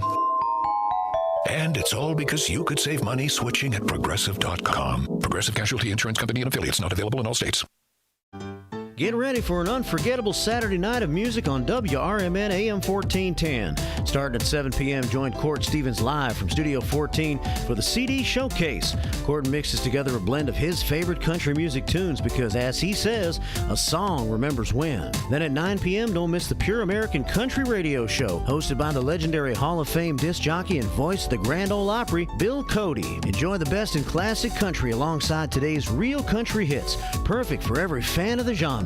But the fun doesn't stop there. At 11 p.m., join country music enthusiasts Jim Dandy and Mike Patrick for Branson Country USA. With a rotating roster of special guest stars from the vibrant Branson entertainment scene, you'll get a taste of the best talent in country music. So grab your boots and settle in for a night filled with heartwarming tunes and legendary sounds. Tune in every Saturday night from 7 p.m. to midnight on WRMN AM 1410, where the heart of country music comes alive.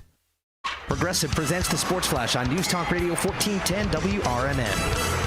NBA Monday night, the Bulls came up short, losing 119-113 at home against the Cavaliers. Cleveland is 12-0 with the win. They're the 8th NBA team to start the season 12-0. The Bulls dropped to 4-7, 1-4 at home. Josh Giddey, 18 points, 8 rebounds, 7 assists. Zach LaVine led the Bulls with 26 points, while Nikola Vukovic and Kobe White added 20 apiece. The Blackhawks are off until Thursday when they visit Seattle. Chicago is 6-9-1, 4-5-1 away from home. Roster move Monday. The team put Andreas Athanasiou on waivers. 3 straight losses for the Bears after Sunday's embarrassing 19-3 setback at home against the Patriots. Chicago coach Matt Eberflus said there will be changes.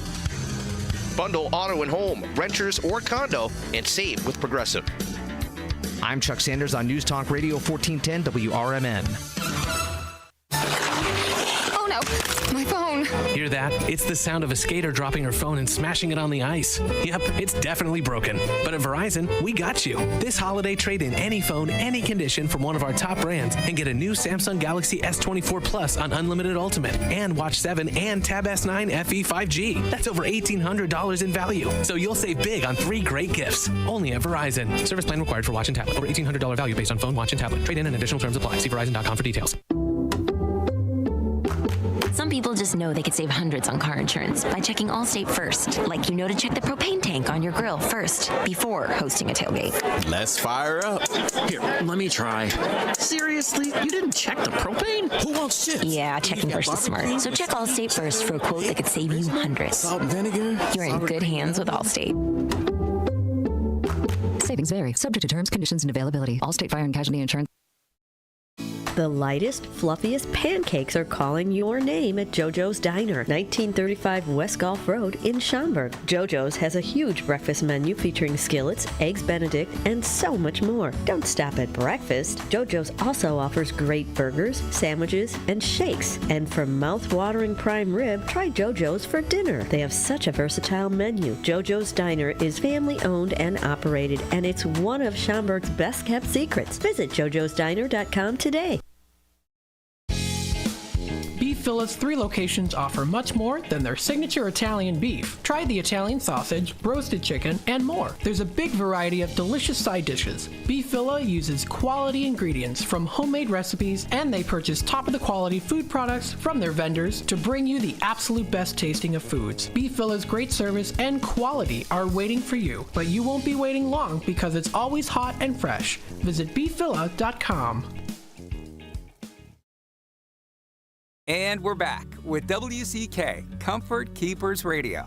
So, Julianne, what got you interested in Comfort Keepers? Mom passed. We were concerned about Dad being alone. And Phil, what's it like to have a caregiver around? Well, it's great. They help me get ready for the day and drive me wherever I need to go. And I heard you guys are cooking together, too. I'm learning. It's been a huge relief knowing someone's there. Learn more at comfortkeepers.com.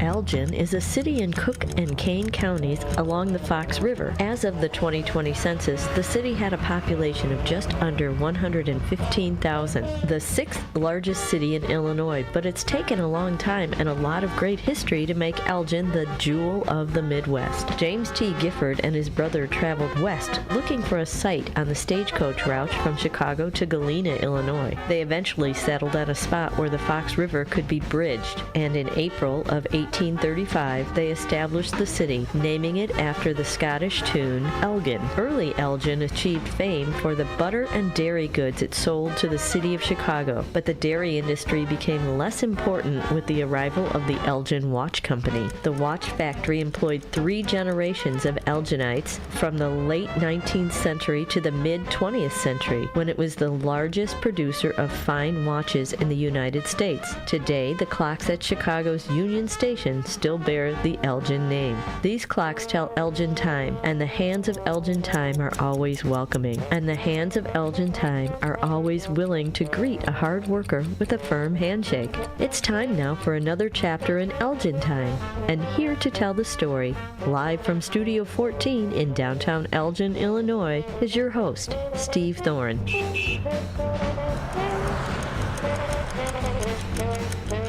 Well, that is right. It is time for Steve Thoren to take control and talk about great Elgin restaurants and Elgin time with guests in the studio here today. Should be a fun show. We've already had a lot of response from first shifters this morning suggesting old restaurants they used to like here in the city of Elgin. So without further ado, welcome, Steve. Hey, thanks, Marky B. Always great to be here. I know it's one of your favorite shows, maybe your favorite show today. Yeah, I'm looking forward to this episode. Well, we love Elgin history, and Elgin Time, the appropriate title for this show, with Elgin watches being the catalyst of making Elgin so famous. Every month we have a different topic on this program, and today is a topic that seems to be very popular with so many listeners. Elgin restaurants, restaurants of the past. And in some cases, restaurants of the past are still in business today. And that's going to be one of the focuses of our talk today on Elgin Time. I'm very lucky and fortunate to have with us 2 guests. And I have with us 96-year young John Paul, the founder of Paul's Family Restaurant. John, welcome to WRMN. Oh, thank you, Steve. Thank you. And also with John is his lovely daughter, Elaine Paul, and she is the current owner of Paul's Restaurant on McLean Boulevard. Elaine, glad you're here with us. Thank you for inviting us, Steve. We appreciate it. So we're going to talk about a lot of Elgin restaurants from the past, but we're going to certainly talk about Paul's Restaurant. So why don't we start with that, and we're going to talk a little bit to John first of all, and John's history. And John and I've been friends with John for a long time. In fact, he used to play golf with my dad, and they had a lot of fun times playing golf at the country club. Last year was John's 95th birthday party out there, and that was a real fun day. And I presented John with his favorite poster, and well, we won't talk about that at the moment. But I would like to talk to you, John, about a little bit about you grew up in Greece, and as a farm boy, as you put it, and you went to Athens at age 18, and you got your first job at a restaurant. Tell us what that was. That was a restaurant. I had never went to a restaurant to eat as a family like you do here. And what did you actually do there? He was a busboy, and he didn't even know what a busboy was. And I got a job as a busboy. And the waiter told me to go get 2 beers for the customer in the restaurant. And I went inside to the bar to get the beers, but I didn't know how the beers look like.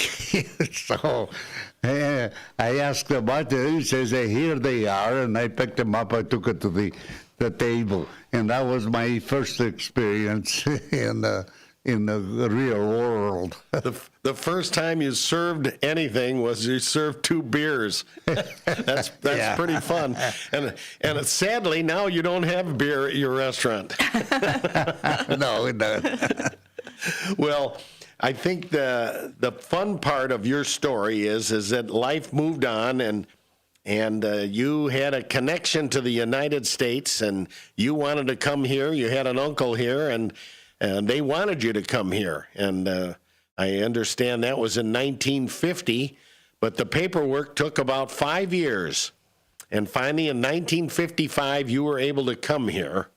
And because your uncle's connection, you came from Greece, but your uncle was here in Elgin. And tell us where that was and where you went to work. I came with the American airline, Pan American. And my uncle came and picked me up at the Midwest Airport. There was no O'Hara then. And we went to the restaurant, my uncle's restaurant. It was a ballroom on Larkin Avenue at The here Blue in Moon. Elgin. The Blue Moon. The Blue Moon. Yeah, and the first thing they did, they put me back in the kitchen. start working, and that's what is my first experience here in the United States. So you started working as, I guess, the first thing you did was you started being a dishwasher, but then you started cooking. But interesting, you actually lived in the building. Yes, we lived, we worked from early in the morning till noon, and they had a room upstairs, and which we occupied, and then we worked in the afternoon, 2 shifts actually, and that's what we did. So then you were at the Blue Moon, and then you left in 1960, just briefly, and went to Harvard, Illinois, with a friend and opened your own restaurant. Yeah, 1959, we opened the 59. restaurant. We stayed 1 year, and I met my wife there. We got married, and we went to Springfield and come back, and we came here and find an apartment, and we start living, and my uncle gave me back the job for a year until I got the little coffee shop here on Division Street in Elgin. And that's where you started. Yeah. So you started, and that was, at the time, the Douglas Hotel, which, of course, originally was the Fox Hotel, which is where WRMN started. So this radio station was originally in the lobby, the first floor of the Fox Hotel, but the same building that you started in. 11 or 12 years later. WRMN started there in 1949. Yeah. Now, they were gone when you went in there. They had already moved down to Douglas Avenue here. Yeah, they wasn't there when I got there. But you knew where they were, right? You knew the spot they were in? The manager of this radio station, he used to come for coffee in my coffee shop. His name was Dick Soder. Dick Soder. How about that? You know that name? I've heard that name before, yeah, Dick Soder. Yeah, he used to go in there. Well, so that now that's the senior apartments down there. That building, of course, still exists. And someday we should go in there for you to look around the lobby. Yeah. And, so, John, you opened up the shop. And tell us, how big was that coffee shop? The coffee shop, it was only a horseshoe counter. It was 15 seats. And we had two little booths and a window, 2 seats each. That was 19 seats altogether. When I was working at Blue Moon, I was getting $80 a week. And then the first year at the coffee shop, my wife and I, we did, we net $20,000. I was a rich man. Wow.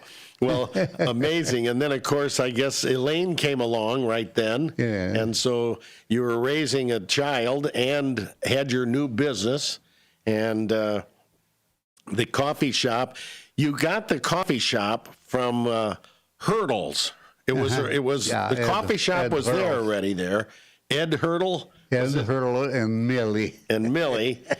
But I guess they pulled a fast one on you. So they sold you the business in there. So you got their coffee shop and changed it to yours. But then what happened to them? They went a couple of years later. It was a bakery shop out of business on Highland Avenue, and they put the Hurdles coffee shop. Coffee shop. Yeah. So now you had Hurdles a block away from you. They had their own coffee shop. They were competition. Yeah, I didn't have the experience to protect myself. That's why. Well, everybody knows that you achieved a lot more hurdles after that than they did. Certainly did. So let's talk about. Well, I want to say something about Elaine when she was little, if I can. Sure. Yeah. I'm sure she's excited about that. Cut his mic now. The first 3-4 years, she stayed in Harvard with Grandma and Grandpa. And then she went to grade school in Highland. And every morning we had to open up 6 o'clock. Elaine, she got up 5 o'clock.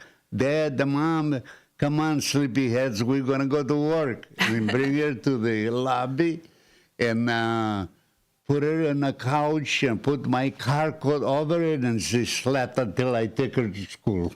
Oh, my goodness. And then you went to Highland School? I did for kindergarten, and then Hillcrest, and then Kimball, like you. Wow. Yeah. How about that? Kimball, imagine that at Kimball School. Little did you know what, the business was there then. Right? Yeah. That was it. So then you had the Douglas Coffee Shop was the name of it, but it was yours. Yeah. And then about 1971 was when the Red Barn closed up on McLean Boulevard. The Red Barn, many old Elginites remember it. It was I guess they were a chain, a nationwide chain. It just wasn't real from famous. Joliet. They didn't have about 4 or 5 of them, but they didn't do too good, and they closed down. Oh, so it wasn't real big, just around this area. Yeah. And they didn't do too well, and they didn't make it. So then the building was vacant.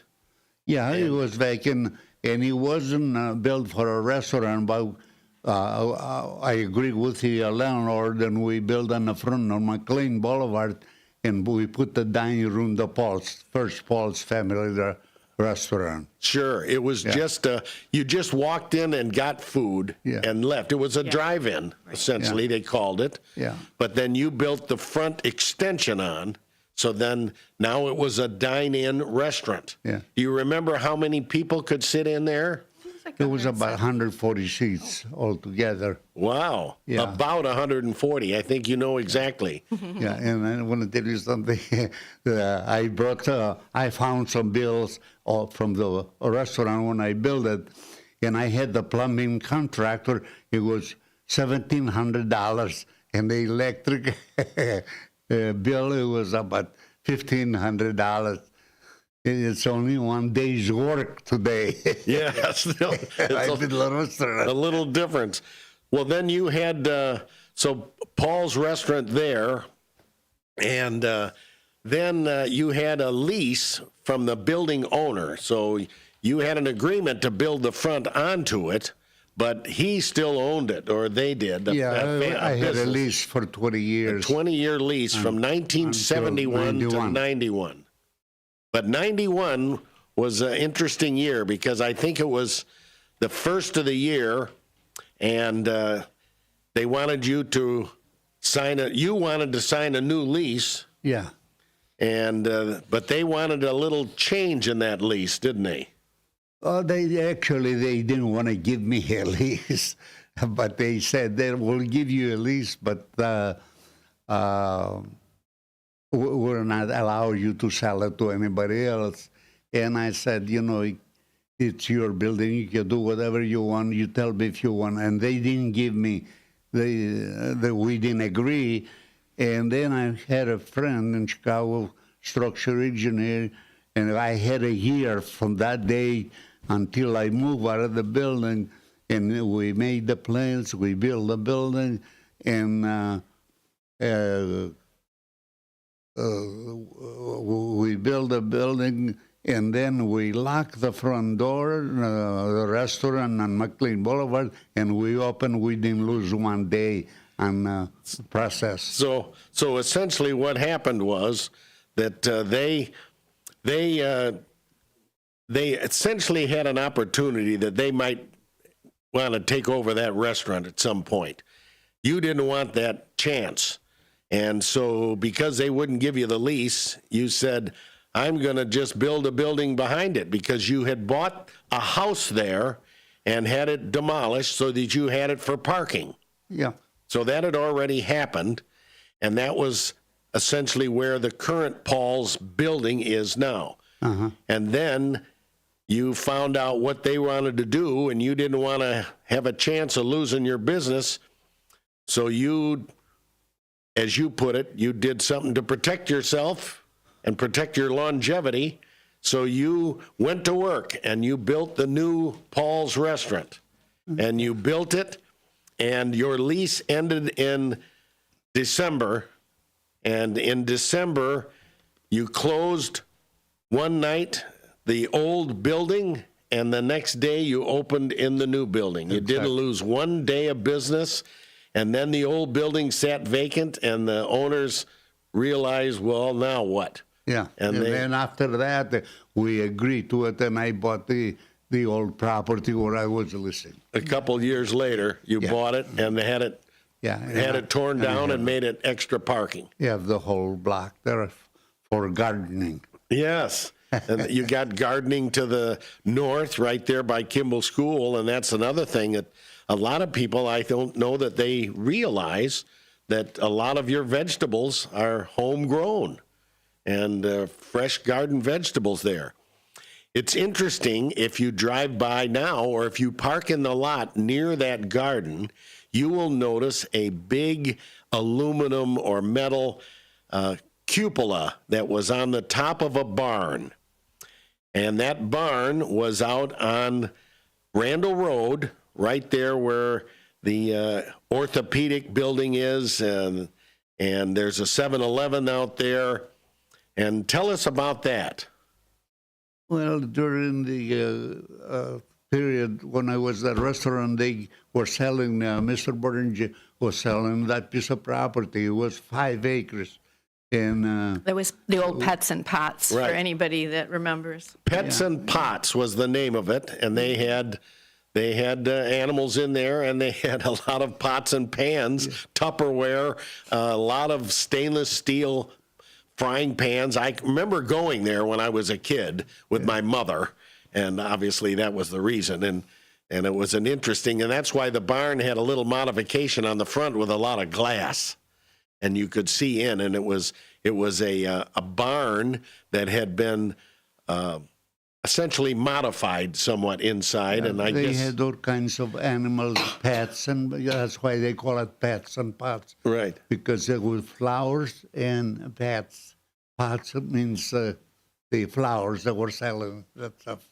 Got it. And you were going to potentially someday open a restaurant in there. Yeah, I was proud of that restaurant, but it didn't end up during the period I had it. I owned it for 4 years. We had a recession in between it, and I got a little older and I changed it. But I cut a lot of grass for 40 years in there. Sure. Well, and you had vegetables out there, and you had some farming done out there, yeah, too. every year I had. That's what I'm missing right now. You know, so. Well, it's still interesting history. And so then you had, essentially, there's your history of Paul's Restaurant. And you ran it for so many years, and I know your late wife was known for her desserts that were always in the big counter in the front.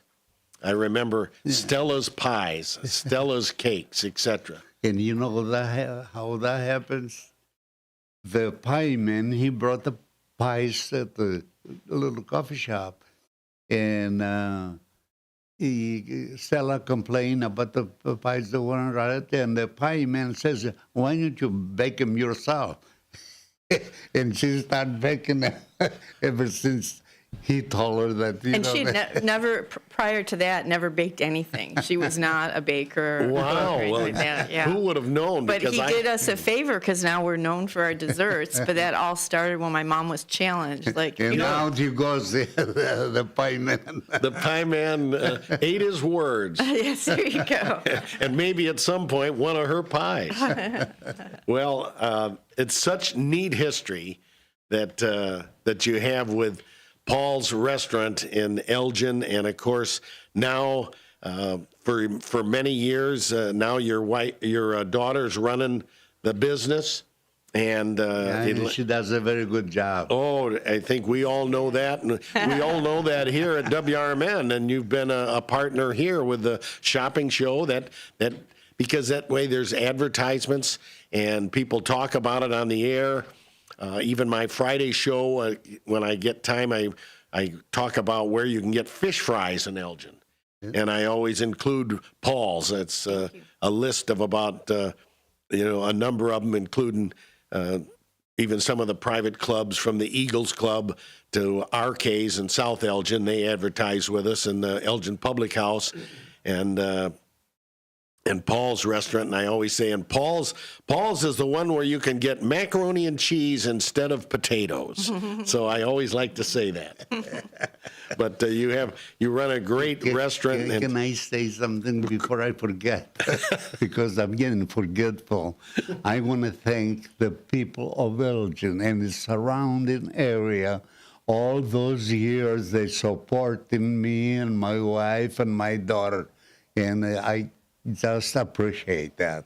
Well, thank you, John. I know that. That was good, Dan. Yes, that was very nice of you to say, and I know all the listeners appreciate it, and I'm sure that there's probably even some comments that have come in to Mark here. If anyone has Paul's comments or memories of the old Pauls, if you want to send a comment online, and Mark can read it off, and. Yeah, we got to take a break here, Steve, but we do have a few comments. I'll get to those when we start the second segment. How about that? That sounds great. We've got a short break that we need to take here at the bottom of the hour, but we'll be back with some more talk about Paul's, and we're going to go down a list of a multitude of other restaurants in downtown Elgin, and we want to hear Elaine tell us a few of her memories and how she was able to take over the restaurant from her dad. We'll be back with more of Elgin Time Radio right after these messages. Stick with us, everybody. You're going to pay them.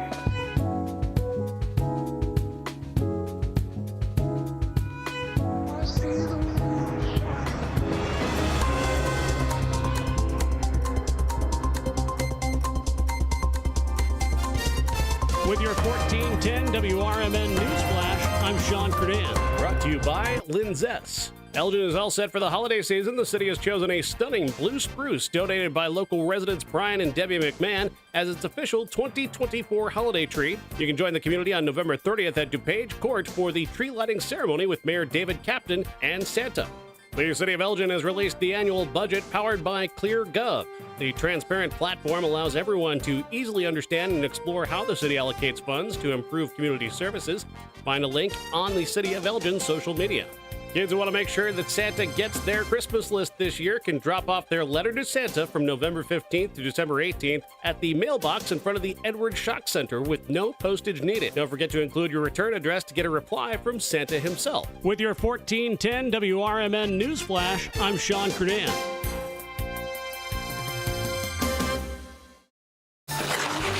Oh no, my phone. Hear that? It's the sound of a skater dropping her phone and smashing it on the ice. Yep, it's definitely broken. But at Verizon, we got you. This holiday, trade in any phone, any condition from one of our top brands and get a new Samsung Galaxy S24 Plus on Unlimited Ultimate and Watch 7 and Tab S9 FE 5G. That's over $1,800 in value. So you'll save big on 3 great gifts. Only at Verizon. Service plan required for watch and tablet. Over $1,800 value based on phone, watch, and tablet. Trade in and additional terms apply. See Verizon.com for details. Drivers who switch and save with Progressive could save hundreds, which could be life-changing. I mean, you could put that money towards concert tickets for your daughter to see that singer who sings about painful breakups. And one song will inspire your little beauty to break up with that beast she's dating, Brian. Instead, she'll date someone who's nice and worthy of her love, not someone who addresses you and your spouse as bro. And it's all because you could save money switching at Progressive.com. Progressive Casualty Insurance Company and affiliates, not available in all states. Progressive presents the Sports Flash on News Talk Radio 1410 WRMN. 3 straight losses for the Bears after Sunday's embarrassing 19-3 setback at home against the Patriots. Chicago coach Matt Eberflus said there will be changes. NBA Monday night, the Bulls came up short, losing 119-113 at home against the Cavaliers. Cleveland is 12-0 with the win. They're the 8th NBA team to start the season 12-0. The Bulls dropped to 4-7, 1-4 at home. Josh Giddey, 18 points, 8 rebounds, 7 assists. Zach LaVine led the Bulls with 26 points, while Nikola Vukovic and Kobe White added 20 apiece. The Blackhawks are off until Thursday when they visit Seattle. Chicago is 6-9-1, 4-5-1 away from home. Roster move Monday. The team put Andreas Athanasiou on waivers. Bundle auto and home, renters or condo, and save with Progressive. I'm Chuck Sanders on News Talk Radio 1410 WRMN. Oh no, my phone. Hear that? It's the sound of a skater dropping her phone and smashing it on the ice. Yep, it's definitely broken. But at Verizon, we got you. This holiday, trade in any phone, any condition from one of our top brands and get a new Samsung Galaxy S24 Plus on Unlimited Ultimate and Watch 7 and Tab S9 FE 5G. That's over $1,800 in value. So you'll save big on 3 great gifts. Only at Verizon. Service plan required for watch and tablet. Over $1,800 value based on phone, watch, and tablet. Trade in and additional terms apply. See Verizon.com for details. Some people just know they could save hundreds on car insurance by checking Allstate first. Like you know to check the propane tank on your grill first before hosting a tailgate. Let's fire up. Here, let me try. Seriously? You didn't check the propane? Who wants chips? Yeah, checking first is smart. So check Allstate first for a quote that could save you hundreds. Salt and vinegar? You're in good hands with Allstate. Savings vary. Subject to terms, conditions, and availability. Allstate Fire and Casualty Insurance Company and affiliates, Northbrook, Illinois.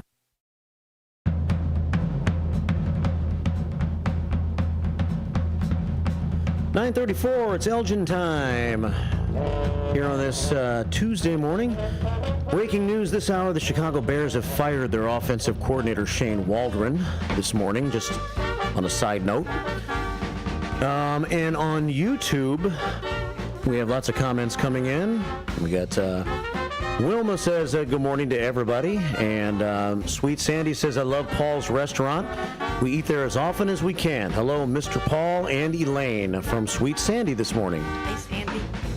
We have Raging Richard says, great food.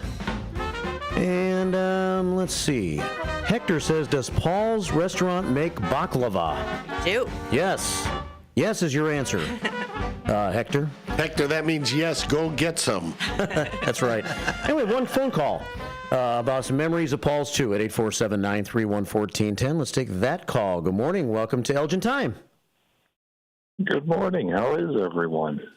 Good. Well, we've just got a couple minutes, but we're going to let you call in with a phone call question here since we've got the Paul's Restaurant owners and founders on the air. So let us know what your comment is. Well, I'm wondering, does the owner of Paul's Restaurant recognize my voice? I sort of do. Well, I think it's best for you to let us know so you don't put us on the spot on the radio here because we don't want to have dead air time. So fill us in. It's me. I was a frequent customer there for I don't know how long until you guys decided to ban me from the restaurant because your plumbing couldn't handle what I kept doing in there, and you blamed it on me. Okay. He's gone. Yeah, that's a crank. I think. Yeah, it doesn't sound like someone we want to be talking to. So who knows? It's a shame. We got to have that. You don't even worry about it. Yeah. It was like a crank call. He sounded legit. He did. So, Didn't It sounded legit. Mm-hmm. So now let's talk about. We'll talk about other restaurants, and of course, Elaine. Tell us about what it was like growing up as a little kid at the coffee shop, and then your memory of when the Red Barn building opened. Well, as my dad said, I was actually raised by my grandparents because they had the opportunity to open the Douglas Coffee Shop right after I was born. So as soon as I started school, they moved me to Elgin, and he said we'd all go as a family every morning. And it was really a fun time in the early 60s. Elgin was such a bustling place, and everybody from Ackerman's would come over on their lunch hour, plus all the shoppers. My parents became friends with so many people, lifelong friends from the professional building. Dr. Powers and who are the other people? You can't hear. Yeah. Keep talking into the mic as opposed to turning. I'm sorry. Anyway, there's just a lot of friends that we made over the years, and they followed us when we moved to the west side. But it was a fun childhood. Of course, you end up feeling like you're a grown-up when you're surrounded by grown-ups all day long at the restaurant. In the coffee shop, 19 seats. Do you remember when it was always filled? Oh, yeah, absolutely. Absolutely, especially lunch hours. Lunch hours, people would probably come in at times get a sandwich and have to stand up. I'm not sure about that. Probably take them to go. They were behind the seats. Yeah, behind the seats. Behind. You were eating in the counter, somebody's waiting for you to get up. Nice. Well, and that's why you knew you could have more business, but the west side was different than downtown. Oh, night and day. So it had to be a big change. Yes. And, of course, Elaine, you were only like 10 when they opened over there. That's right. So you had to really remember a lot of things in your youth. I remember at the coffee shop once, we lost a dishwasher. So I was like 7 or 8, and I was washing the dishes. And, of course, when you're that age, you take your job very seriously. So I'm employed now. I have a job as a dishwasher. A couple of days later, probably in cheeseburgers. But a couple of days later, they replaced me. And my dad's like, that's okay. You can get another job, right? Yeah. You got fired? I got fired. I was devastated. Well, that's all right. Elaine, you didn't tell them because the restaurant, Paul's Family Restaurant, my brother came from Boston to do the inside, and Elaine, she was going to school, and she was doing her homework right on the floor. Sure, she was probably, and of course, when you went to school, you'd come from Highland School over to the Red Barn, and then you went Kimball, and you went just probably right into the restaurant. And then right to work afterwards. My goodness. Well, it's such fun memories, and nowadays you still are known for the desserts. I know that sadly you lost Stella a number of years ago, but you're still known for your desserts, which started all because of her. That's right. And I know for a while you lost that big freezer, and then you came to get a new one or a repair job, and now you got that big cooler, in the front. And when people come in, it's a great marketing concept. They see all those desserts right there in front of them. We want to hypnotize you as soon as you walk in with a display case full of sweets. Well, and it's great. And, sometimes when my wife and I might be having company, we'll go over there. I'll go over there a few hours early and get 4 tiramisus to go, and then we have those at home ready for dessert when we have our guests. Sure, we'll have a cook. We might just cook something on the grill, and then we'll say, "Hey, we got a surprise for you." And you can take credit for it too. Just say something I whipped up in the kitchen. I wouldn't do that, but it sure is fun. Well, I thought I would share a little interesting tidbit that I did a little research on about restaurants in general and when did they start. And it was interesting thinking about in the old days. I typed this in on the computer. What is the first restaurant known in Illinois in the history? And it was actually called the Village Tavern, and it opened in Long Grove in 1847. Oh, my. That was before you were born, John, a little bit. Yeah. Just a little. Long Grove. What is it, on 22 someplace? Yes, it's on 22 up there with the infamous covered bridge that so many drivers nowadays can't pay attention to those bright signs. I drove through there the other day, and I thought, I don't know how anybody can't see those signs. And someone doesn't know how tall their truck is, but they hit that bridge so many times. Well, it's interesting. Then by the 20s, restaurants, of course, people just didn't go out to eat in the old days, but when they did, they always dressed up, no matter what. And in the 20s, it was when servers women started being in the workforce, so women started replacing men as servers, and it boosted business in eateries, as they called it. And they said that the industry blossomed, and they were cafeterias, tea rooms, and drive-ins. Restaurants advertised home-style cooking in clean surroundings. So that's just kind of neat history of restaurants. Then I wanted to touch on where you first worked, John, the Blue Moon Ballroom. So many people out there remember that. I remember going there a lot. Of course, they were known for their fish fries, and the Sotos were there, and that was a cousin or a relative of yours. That's my mother's brother. Yes, and I knew their daughter, Georgianne. But the Blue Moon, besides the restaurant section, they had a ballroom, and they'd been around for years and years. And my grandma's favorite performer performed there, Wayne King. He was the Waltz King. Do you remember that, John? Yeah, the name orchestras used to come there. Six Fat Dutchmans, Eddie Howard, all those guys that come to the Blue Moon. And then in the 70s, groups that you'll know, Elaine, I saw Kansas there, and I saw Journey there. I'd forgotten that. Larkin High School, we had our prom there. In 1972, the music group was REO Speedwagon for our prom. And in 1973, the group that played for our prom was Styx. And in 1974 was Head East. So pretty amazing groups that played there. And you know who else played there? Santana played there. I remember seeing them. Santana, Journey, and Kansas were pretty big. I mean, it was packed. And there was a number of others, but it just escapes me right now. Ted Nugent, I remember he was there, and that was a little too loud for me, but I went to it. But Bob and his Boys was a group that played for when you were there, John. And Chet Roush, Bobby's Boys.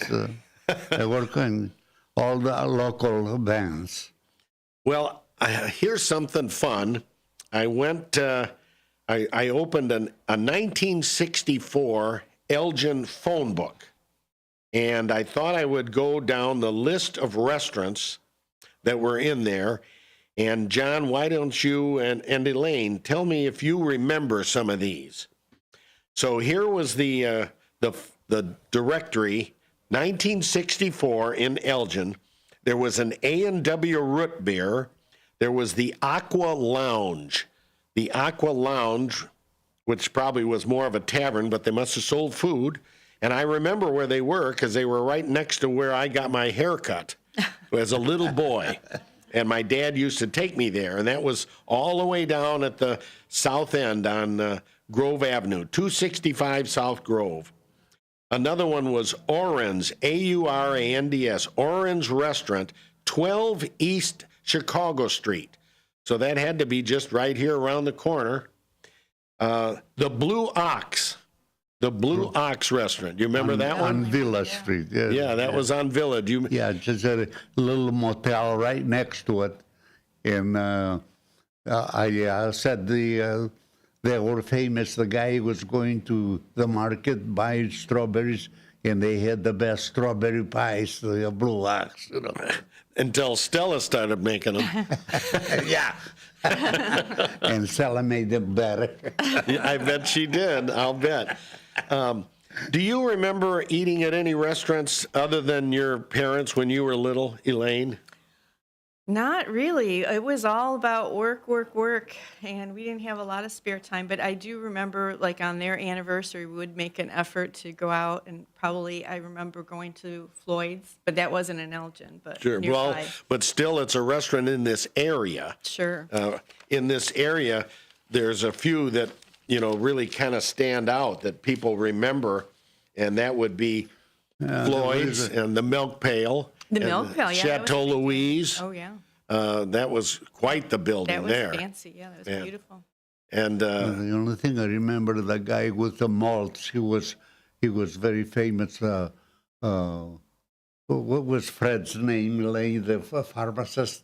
Burns. Fred Burns. Burns, yeah. Burns Malt. Well, and of course, you know, the Burns malted stand and the equipment and the recipe is now at Al's Cafe. Sure. Yeah, right there. Right down. Down on the on the new promenade there, or not the promenade, but the courtyard. Sure. Yeah, and it was another one here down on Grove.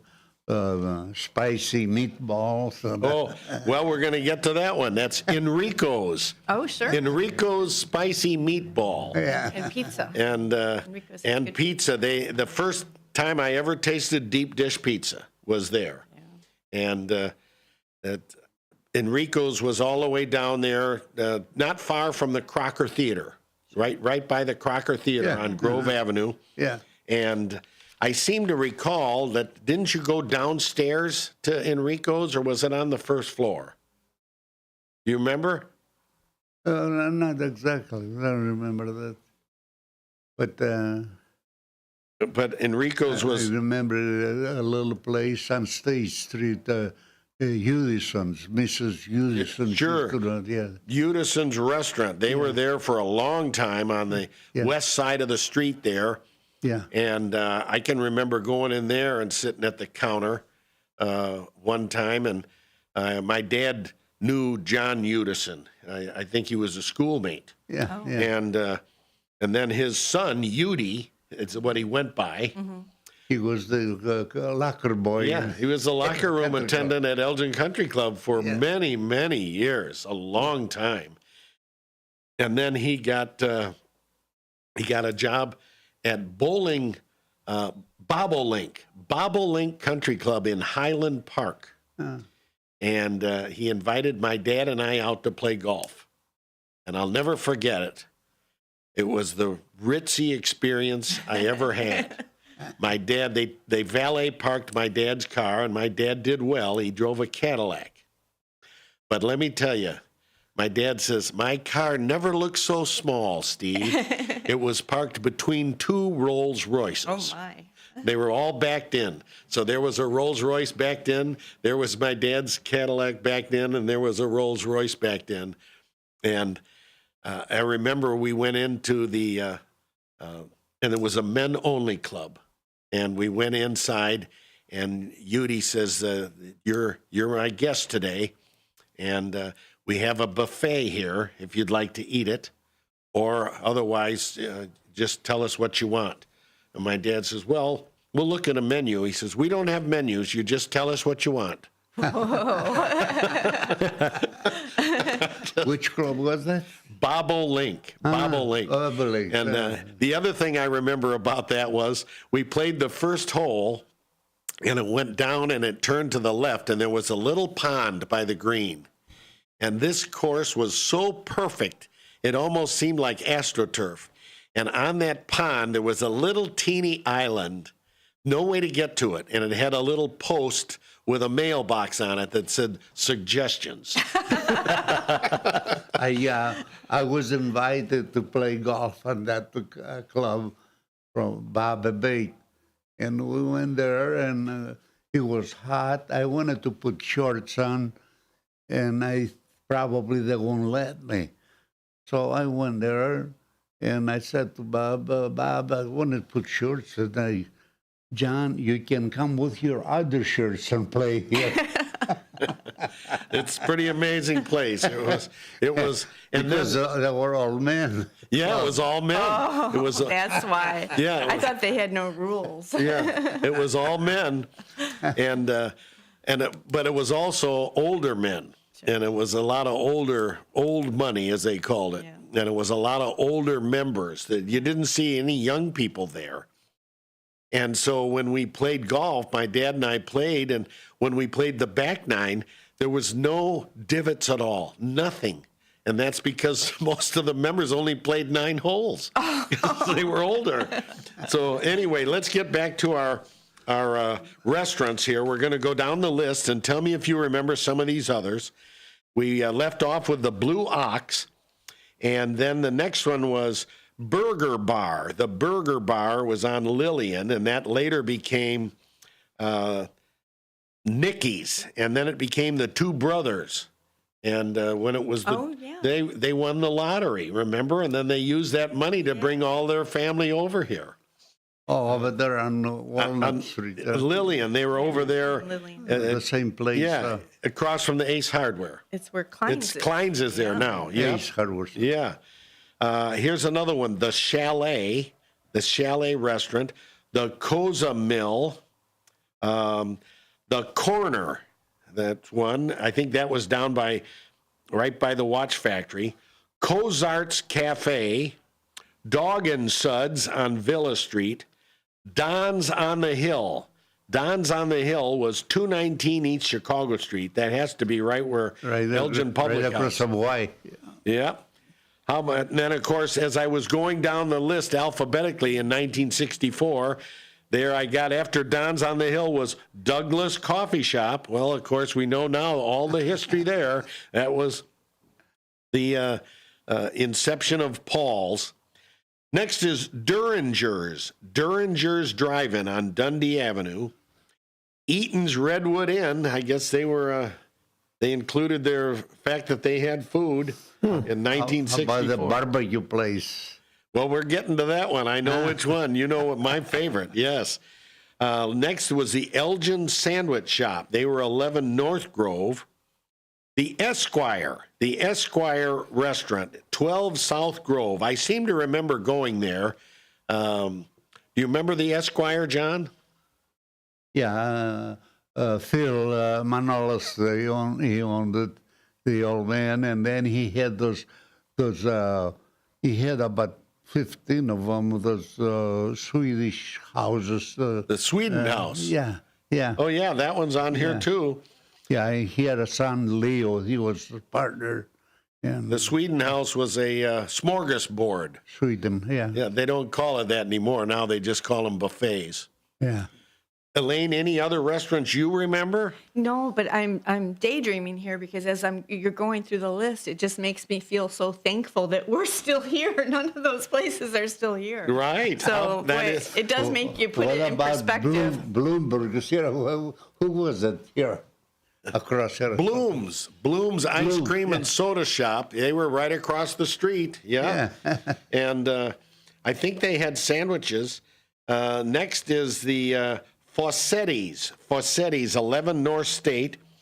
How about this one, John? The Free Pickle. The Free Pickle. It was up there by Larson School. Across from Larson. On Dundee Avenue. Yep, on Dundee Avenue. Yeah. Here's one called Friars Cafe. Friars Cafe on Where was that? 17 North State Street. And here's one I remember. We used to go to this one a lot when I was a little kid after Sunday school. The Golden Bear Pancake House. Sure. By the toll road over there. I think our waitress Betsy On that worked day there. avenue. Did Betsy work there at one believe time? She did, yeah. Well, how about that? Yeah. Before that, it was a flower shop. That building. My wife and I were married and we were looking for a place, but I didn't have money to start, and they put the pancake house. A pancake house in there. Yeah. The next one is Grant's Wagon Wheel. They were on Villa Street, the Wagon Wheel. Yeah.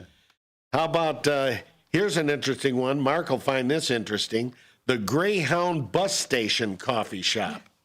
The Greyhound buses. It was on Kimball. It was Kimball right at Kimball and Dundee and Douglas, right at Douglas up there. Like it was right near where the city center is and the parking deck up there is now. Where Pearsall was there. Yeah. Yeah, Pearsall was across the street. Yeah. That was Helm and Pearsall, Ralph Helm, and of course now that's Danny's Pizza. Yeah. Hagen Northway Cafe. Hagen Northway Cafe. They were at 152 North Street, which is, of course, gone now. Part of it's there in Symphony Way. We talked about Hurdles. Hurdles in 64 was at 169 East Highland Avenue. Yeah, right across from Ekman. Yep. Jack and Jim's Drive-In on Dundee Avenue. Jack's Coffee Shop on 122 North Spring. Josie's, 73 South Grove. Kramer's Drive-In, they were on Dundee Avenue. And Kramer's Corner. Of course, Kramer's Corner later moved over to Walnut Avenue, and now that is occupied by Willie and Grace's. But in 1964, Kramer's Corner was on St. Charles Street. Got about a minute and a half, Steve. All righty. I'll kind of go through these fast. Milano's Kitchen, Old Homestead Restaurant on Douglas, Pat's Place, 216 North State, The Pig Parlor on Summit Street, Ruby's Drive-In, 910 East Chicago Street, Stormy's Diner on Hendy, The Sweden House on Villa, Sweet Pea, The Sweet Spot, 829 Walnut, the Tower Grill, first floor of the Tower building, and they had all those lights that were lit up outside. And then the Triangle Lunch Cafe on 109 East Highland. And finally, the Y, just the letter Y Sandwich Shop, 710 East Chicago Street. Well, in 1975, Paul's Restaurant was 303 North McLean Boulevard. But now your address, I believe, is on Lawrence, correct? Correct. 1300 Lawrence. 1300 Lawrence. Essentially, it's now you can park where 303 North McLean is. Yeah. But that brings us to a close, and we could have kept talking about Elgin restaurants and some of these others. I didn't bring up, I remember eating, I think my first pizza was at Lazara's. Lazara's Pizza was over there on National Street. National Street, yeah. Yeah, and at that time, Herb's Bakery was right next door to him. But I tell you, it's been a pleasure having you both here today. I hope you've enjoyed it. We really Thank you appreciate for it, having Steve. the Thank privilege to come and visit you. Paul's Restaurant still going strong since 1961 in Elgin, 1300 Lawrence Avenue. Give them a try, folks. When you go in there, make sure that you ask for Elaine. Ask if John's there. But either of them, if they're there, tell them you heard them on the radio. And with that, Marky B, it brings us to a close of another episode of Elgin Time. I hope you've all enjoyed today's memories of restaurants in Elgin. Thanks, Mark. Thanks, we'll Steve. Be back. Sounds great. Thanks for coming in today. Thank you. All right. Thank you, Mark. Out to Lunch with Matt is coming up next. Keep it right here on WRMN. With John Gruden.